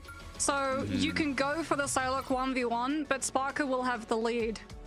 Both of them are going to have, both of them are going to have the EMEA projectiles so that you can go for your mirror form and potentially have the upper hand against your opponent. But no, Virtus Pro actually prioritized the EMEA taken out, and Luna Snow makes it for both teams. Okay, Luna's up and disallowing Tanuki. Oh, this is it's going to be a bit of an Emma Frost. Could be a big difference maker here. That's going to force Enzo to pick up the Hulk. Enzo's very good at the Hulk. I wouldn't mind seeing Enzo play the Venom sometime as well. We've seen it get a lot of value, especially in overtime on Midtown. Not against the Thing though. I feel. Yeah, the Thing really is an issue for that. The Thing was one of the first counters that a lot of people looked to when dive was becoming a problem, since you would utilize the Earthbound debuff. The Venom would go in, and then before he could swing out, boom. Guy was just prevented from moving a singular inch. No force physics necessary, so you still got to have the star strategist lineup that you wanted to. As both of these teams, as we can see from production so helpfully providing for us, are 3-1 on Araco coming on through. The Flora Colossus is ready to once more bring verdant life to this machined block. But who will be... Oh, okay, Nevix has already been exiled. They're holding early. That's Fi on the Doctor Strange, by the way. This is going to be a TP. This is going to be a Team Pep style defense. Yeah, Sparketeers on that Winter Soldier. They catch immediately the flank that Brbrpatapim try to find. The Gamma Monstro taken out before it can find Virtus Pro's exposed backline of strategists. And in the meantime, Saipe more than happy at showing that Hypercritical Oath can become Hypocritical Oath when a Loki is a strategist on the line. Yes, I've taken my Hypocritical Oath. Why do you ask? Nevix just bopping around with these Stone Haymakers. Tanuki's made the swap. No more Wolverine even against Triple Tank. Instead going for that backline with the Black Panther. The Brainiac Marks could be everything. An early grab here, and oh my goodness, it's so difficult to survive this as the Doctor Strange. Tanuki is demanding a huge amount of attention. The Thing has already done a good amount of damage though. Remember that. But Tanuki and Pokey, shuts it down. Look at the amount of attention they're bringing. The bionic hook comes on third from Sparker, but you've only got one hook against one duelist. And Pokey is tag teaming off of the space that Tanuki provides. In fact, everyone looks at the Panther, and the Solo gets away for free. Oh, that's such an unfortunate reload there for Pokey. Sparker finds them just when they're at their weakest. A big grab onto Enzo. There's still a Kraken impact in the back pocket, but you don't really want to use that one. Instead, just going to TP back quickly and use it, I imagine. Yeah, VP just going to be sacrificing themselves on the objective itself, given the fact that they lost both of their strategists to Pokey in the back line. And it's going to be a very fast contested TP play coming on from them. They do have the regeneration domain, so no ultimate needed to match up to the sustain that Ken provides on the Eternal Bond. But now that the Eternal Bond has come on through, out comes the fate of both walls. Eye of Agamotto catches only Neville Nevix, however, though, and that's not going to result into anything outside of a huge meteor ramp connection onto Dredro. Yeah, Dredro dunked on, which means there's going to be a second strategist ultimate available here. Eye of Agamotto from Fi gets absolutely nothing, but Bass Descent ready to go as well, and most of the defensive options are gone already. Tanuki slicing back and forth with the Spirit Rend, which is to slice through the flesh of the bears and turn them into burgers, as Brbrpatapim clean up on the backside of this one, investing everything they can. Virtus.pro, they don't really have the sustainability, but they are burning time. Hello, managing to get one on the backside. Pokey punished by Fincy. Tanuki awakened. Did cost though the fate of both worlds, the dance of the butterflies, which means that Dredro with the fate of both worlds manages to utilize it to pocket. Now, Sparker on the Kraken impacts. Virtus.pro have one more good fight before Brbrpatapim find themselves onto second, and Nevix with clobbering time can still get the ultimate past the Strange. Only time for one more fight. Tanuki tempts the hook. Oh, that's a connection. It's going to be a quick disengagement, though. Quick reset on the Spirit Rend and back up onto the high ground. Enzo looking for the wing of their team. Oh, Ken taken off the side by Fi. The Eternal Bond going to take a little bit longer to charge now. Enzo under siege from the Emma Frost. That's a take to the skies right now. However, look at that. A good shutdown could be enough to try and get rid of Saipe. What a peel coming through from a clobbering time of Nevix. Enzo's already down. Sparker still surviving. Unable to find it. Big grab onto Pokey. Tanuki taken down elsewhere. And at this range, Rotterstern's getting it done. It's going to be a movement forward here with the fate of both worlds. Sparker overwhelmed. The healing simply wasn't there at the time. It's going to be Saipe trying to turn it on around. Was that a copy there? That's a copy to Emma. Oh, that might not be the sustainability that they wanted, but it might be a good way to try and shut down Ken after this. The dance of the butterflies onto the vanguards. The health pool is going to be regenerated though by the domain, laid down by Saipe. 63 healing remains. That's the first point grabbed by Brbrpatapim. Unbelievably clutch. Sparker will be able to take down Enzo, but unfortunately he trades himself for it. And without that Winter Soldier in play, Brbrpatapim's dive duelists can immediately start eating up so much more distance. Tanuki is off of the Panther, by the way. That Winter Soldier proving a little bit too hard for the Panther's claws to fall through. He's over to the Wolverine, despite Nevix on this thing. Last Stand's going to be in play up for Fi, though, as is the Fastball Special. We're going to the batting cages, and Polly is going to the respawn room. Yeah, Polly already down. Almost 100 rage here. Fire's going to have a great setup for their last stand, if only they want it. But for now, the overwhelming cleave that Nevix brings to the table might be more than enough. Pokey shuts it down before it can get too much done. Tanuki now looking in towards that back line. Fire exactly the same. Brbrpatapim, they're closer to their spawn here, so the trades are in their favor. Fincy might get overwhelmed. Saipe with the rescue. The doppelganger output is not to be underestimated, which is why Pokey has to use the wing shurikens to take it on down. Dredro, an emergency here, giving over that extra space with the fate of both worlds and dragging the team forward. Here comes Enzo. Big stun onto Fi. Forces out the aftermath. But look at this. Sparker reigns above it all, waiting for the Psylocke to emerge and slaying them thereafter. That is the second time, by the way, that Sparker has frame perfect dodged the Eye of Agamotto stun, not off of help from his team, but the CC immunity that Kraken Impact provides on the aerial jump. He's done it on first, he does it on second, and even though Eye of Agamotto could potentially find its mark, Finzy with the Carbon Crush takes down the follow-up Maelstrom of Madness before it can come on through, and Virtus.pro stabilize the hold upon this first corner, which means it's so horrible for a space that Tanuki has to intrude onto. He's got to be careful that he doesn't go into that puddle of ground on the earth, as it is going to provide the earthbound status piece going all the way around the back carry. He's looking for a flank last stand. Oh, Fincy worried about the location of that Wolverine.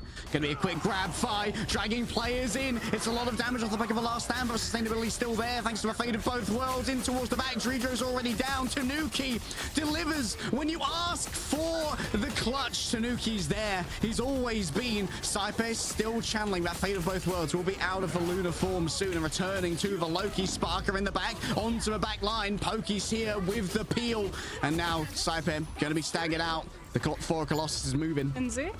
TP. They're going for TP play, but Sparker is a little bit behind the rest of the team in terms of respawn. Does have Kraken Impact, but the Terror Cape and Dance of the Butterflies immediately drops Dredro and Nevix, and they just don't have the bodies to be able to get past. Brbrpatapim just body block with Enzo on the thing. I think the Pokey just dove in there the second that the portal opened and channeled the dance of the butterflies, forcing players to stay back to share out the damage, to democratize the slices. Sparker 2 was denied an opportunity to use Kraken Impact. Tanuki, surely they check the Wolverine.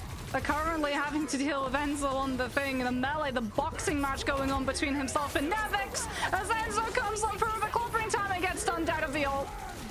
All right, reset available here for Sparker. No HP to play with, though. Polly delivers onto Saipair. Brbrpatapim unconcerned, but Nevic's going to give him something to think about right here. The Stone Haymakers don't have the range right now to try and chase down Pokey. The escape is good. Fires on that one. Pokey with a disengage. Still grabs Fincy, but fine now. They're going to do their best Sparker impression. Polly says absolutely not. The Sinnoh cosplay zone. Tanuki's got another last stand. Fi can come on through with a huge dance of the butterflies, but if Tanuki can disroot Virtus.pro's defenses and go for this back line, then they're going to be giving up a lot of space to have to peel for him. They don't even know that he's on the angle. Okay, there we go. Fi scouts out the Wolverine, tries to take over the absence, and Pokey tries to utilize the ultimate. Fi's forced to go for the duel. Oh, Fi taking another Stone Haymaker. The second that it's over, Brbrpatapim, it's in their hands now to make it work. The solo last stand. Dredro needs to be rescued. It's Saipai there with the fate of both worlds. Once again, Fincy channeling the Sonic Seduction, desperately wants to try and find Pokey, but unable to grab that one. A clobbering time stuns up Sparker, and now the backline's in desperate danger. But when the danger calls, Sparker responds, and he yells, "I am the danger!" Kraken Impact comes on through from Sparker. Brbrpatapim. Tanuki not going to be in time with the Doctor Strange portal, and Virtus.pro will end Brbrpatapim's run of Arako before it becomes a full-on push through. Something to note here is that we're currently denied the Pokey versus Sparker Psylocke conclusion of who is the strongest in the EMEA region, given the fact that this Winter Soldier from Sparker has been indispensable for the side of Virtus.pro. Fi is the one who's having to flex onto the Psylocke instead. Oh, Virtus.pro, they've got so far to go. Brbrpatapim, they may have been hoping for the full completion, yes, but I think they're already happy with the distance gained. This is such a defensively favored map. We've seen so many first holds. And now, Brbrpatapim, their fate is in their own hands, Mox. There's no one but the 12 players in this lobby who can do anything more. You're worried too if you're the side of Virtus.pro with the amount of just spaces on this map where it's really awkward to try and land a Kraken Impact. Brbrpatapim now on the defense, they can kite when they know that Sparker's ultimate is approaching and just avoid it off of low overhanging door frames. Oh, between these two teams, who else could it have been fighting for this last spot? Rad, they prove their supremacy in the bracket. They've done so well. Virtus.pro and Brbrpatapim, it's a rivalry as old as time. Fastball. If Virtus.pro can open up this fight immediately with a good Wolverine grab, but no, Fi is not able to grab anything but oxygen. The now falls to Sparker to push back Brbrpatapim around that corner, but they're not going to overcommit. They're just going to hold and wait to time the drop. As you can see, Virtus.pro so vigilant of wherever Pokey could potentially pop up from.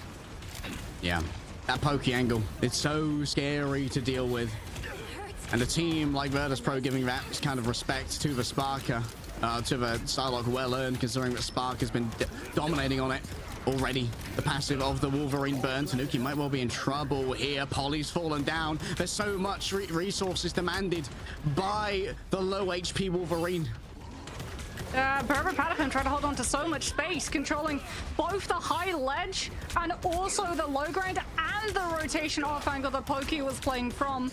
Pokey, though, has been slowly building up down so the butterflies, just farming it when Sparker is looking at other targets. But Sparker, I guess, utilized Trooper's Fest, put himself onto high ground, and he can immediately put pressure onto Brbrpatapim's backline. Another pick hasn't come on through, but look at the space that Virtus.pro have to play with. Oh, they got so much space, but they don't have control of the cart for now. Oh, Pokey finished off by Fi.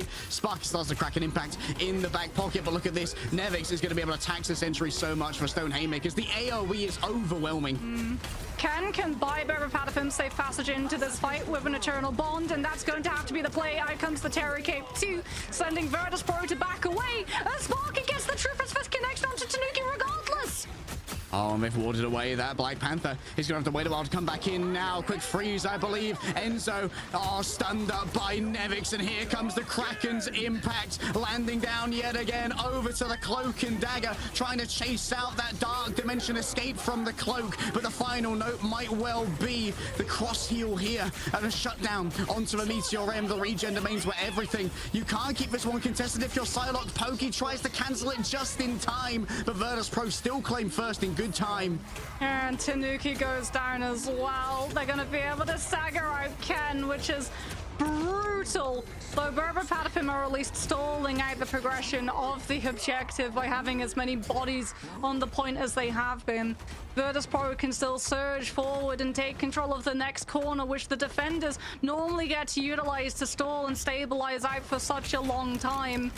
Enzo's actually going to swap onto the Doctor Strange, giving up the full charge of clobbering time just so that Brbrpatapim have an extra shield, another form of CEC that potentially keeps Sparker in check when it comes to the bionic hook pickups, but he still gets grabbed. Oh, still getting the grab. Polly taken down, and when you've got two of these shield vanguards, that means all the more cleave for Nevix, who's back to the old tried and true fire on the off angle, just taking away this space. Virtus.pro, they are looking hot on Araco. Saipei's gonna have God of Mischief. Nevix gets to play as aggressively in the face of Brbrpatapim. Has the clobbering time. If Ken tries to utilize an Eternal Bond the way we saw him first to get the team safely in, Fine manages to catch Pokey before the Dance of the Butterflies is full, and it's gonna be a fate of both worlds coming on through instead. Three players stunned by the clobbering time, and the Culling Aura given out as well by Sparker. An attempt here at the Dance of Butterflies from 5, and no targets present themselves. Enzo gets 2 stuns, one onto Sparker, one onto Nevix. The MVP's down for now, and the Terror Cape as well means plenty of damage onto Nevix. But being grabbed here could be curtained. The damage is real, but guess what? Pokey's returned, and Tanuki's here as well. Pokey's still got themselves their Dance of the Butterflies to try and turn this one around. A fully charged Emma beam could be so much to try and deal with. Nevix forced to give up their little bit of positioning here, but this is going to be very aggressive. Enzo couldn't fly away inside the Yancey Street charge. They were earthbound. Pokey noted, and now an attempt to try and grab anyone who presents himself to the Emma. Full charge here for Fincy into the diamond form, sharing out the damage inside of the Fate of Both Worlds. It's impossible to manage. Polly needs to deliver on this. It's inside their own portal. What's going on over there?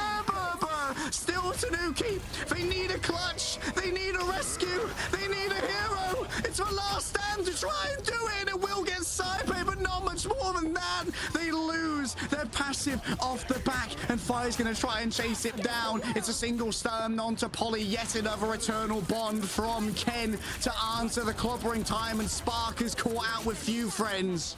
Huge Terror Cape as well, given how much space Ken was able to make into the backline of Virtus.pro. That just gets followed up off of the back of base primary from the Magneto, and that fight went on so incredibly long. It's now 1 minute and a half. Sparker, though, going to be approaching that Kraken impact. Enzo is going to have the Eye of Agamotto. Alex can line it up, can sync to the beat. Fate of Both Worlds for the damage amplifier on the Maelstrom of Madness, but it's going to have to be Brbrpatapim trying to take the Kraken impact down before it takes them out of the tournament. Early isolation onto Tanuki. Alex still has, the ultimate here to try and keep everyone sustained. Enzo grabbed, knocked back, and that's even more space for Foracalos to try and play with. Multiple movement abilities have been shot on down by Yancey Street Charge. It's doing the damage. Here we go in towards the back. It's a good stun onto Fincy coming from the top. Sparker with the iframe dodges. This guy is simply insane.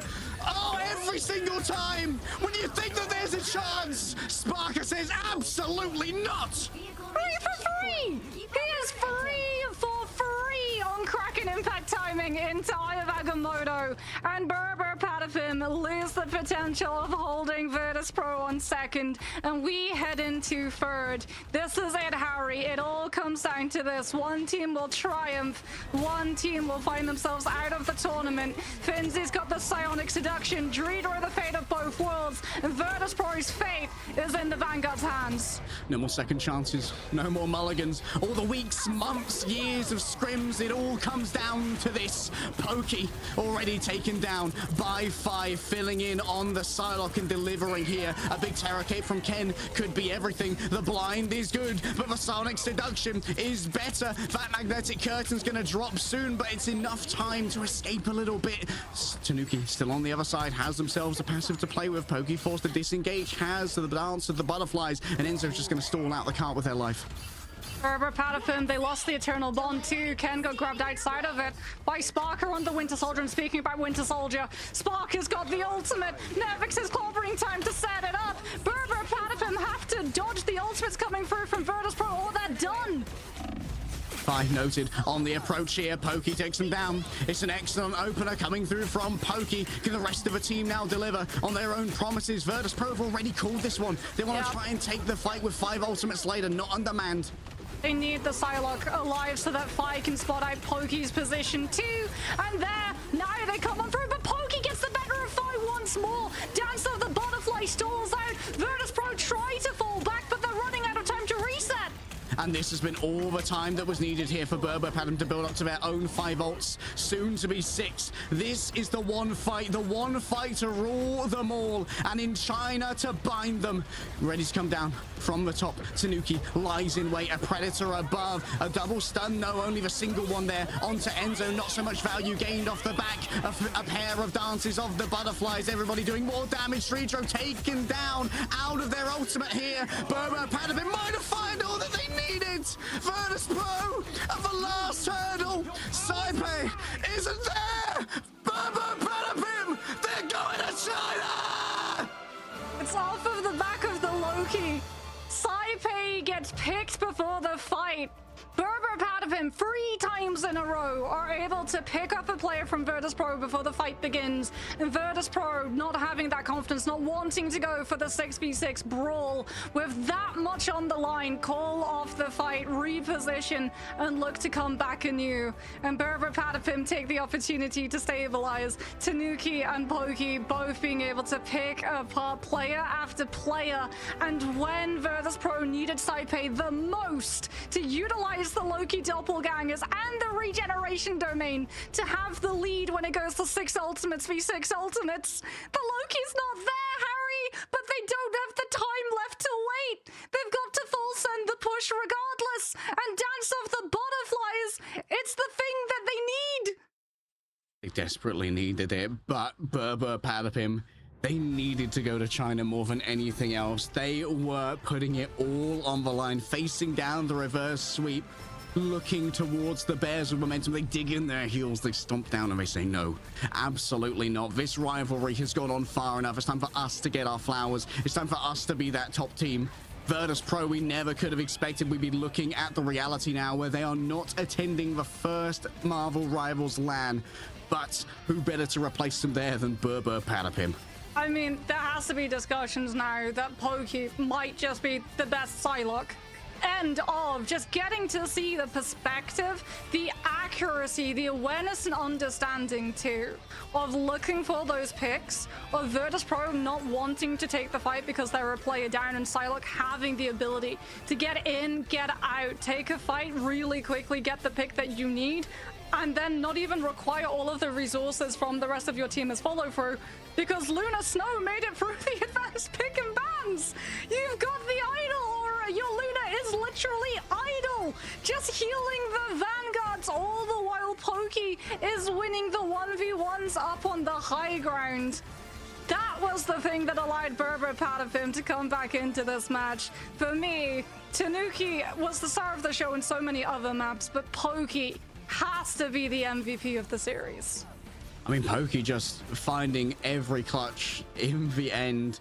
Well, we had so many moments where we sang the praises of members of Brbrpatapim, but sometimes it's just 3 fights in a row where you get the first pick, you drain that time bank down, and you give your team time to build up towards an ultimate bank, but in the end is a critical mass too big to fail.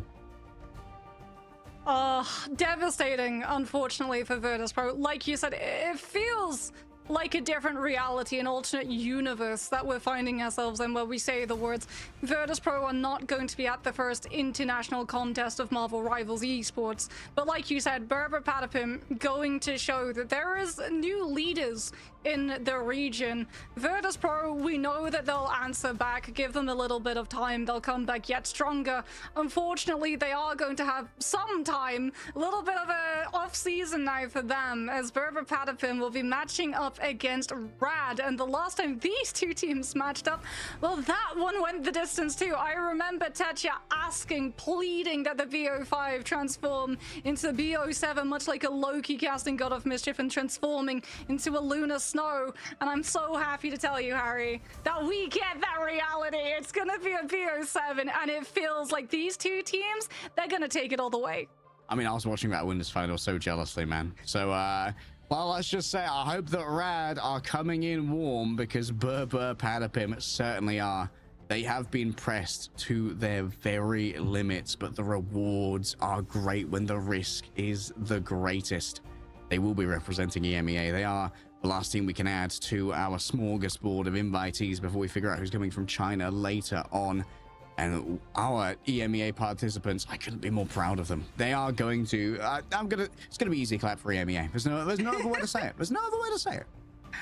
Yeah, I can't wait to see them go up against the likes of, you know, Gen G and Reject too. As you and I, we were talking behind the scenes, like who we think is the most similar to some of these other regions, what the other regions' metas have started looking like too, because EMEA favors EMEA, NA loves to let the Magneto through rather than the Emma Frost. Asia is a region unto its own. We've got to hear about Mantis and Ultron coming out from them as a star-studded strategist lineup, to the point that they actually get banned out over things like the Luna and the Loki. And I think that's really going to be interesting to see how Brbrpatapim interact with those kinds of plays, given the fact that they're also pretty dive coded too. Although one thing that we have to talk about for Brbrpatapim, they cracked the code when it comes to the advanced pick and ban system. Like, they went straight for the throat of the duelists rather than the vanguards, and the results speak for themselves. Like, getting 5 of that Human Torch just allowed them so much advantage in a lot of those fights. Yeah, like trying to ban out Fincy and Nevix, I think, is a little bit of a fool's errand, right? They're super flexible, but if you can really start to constrain the hero pool of Phi, and you make a Protector go the way of Sparker for the Winter Soldier, you just give so much more room for Pokey to decimate. Like, Pokey's situation just lights out at the moment. It's worth noting as well. All right, let's bring in our interviewee. I believe it's the coach Sala who's coming to join us. I haven't had a chance to talk to Sala yet, so this is going to be an excellent meeting. Hello, bud. You look all grins and smiles. How can you not smile, man?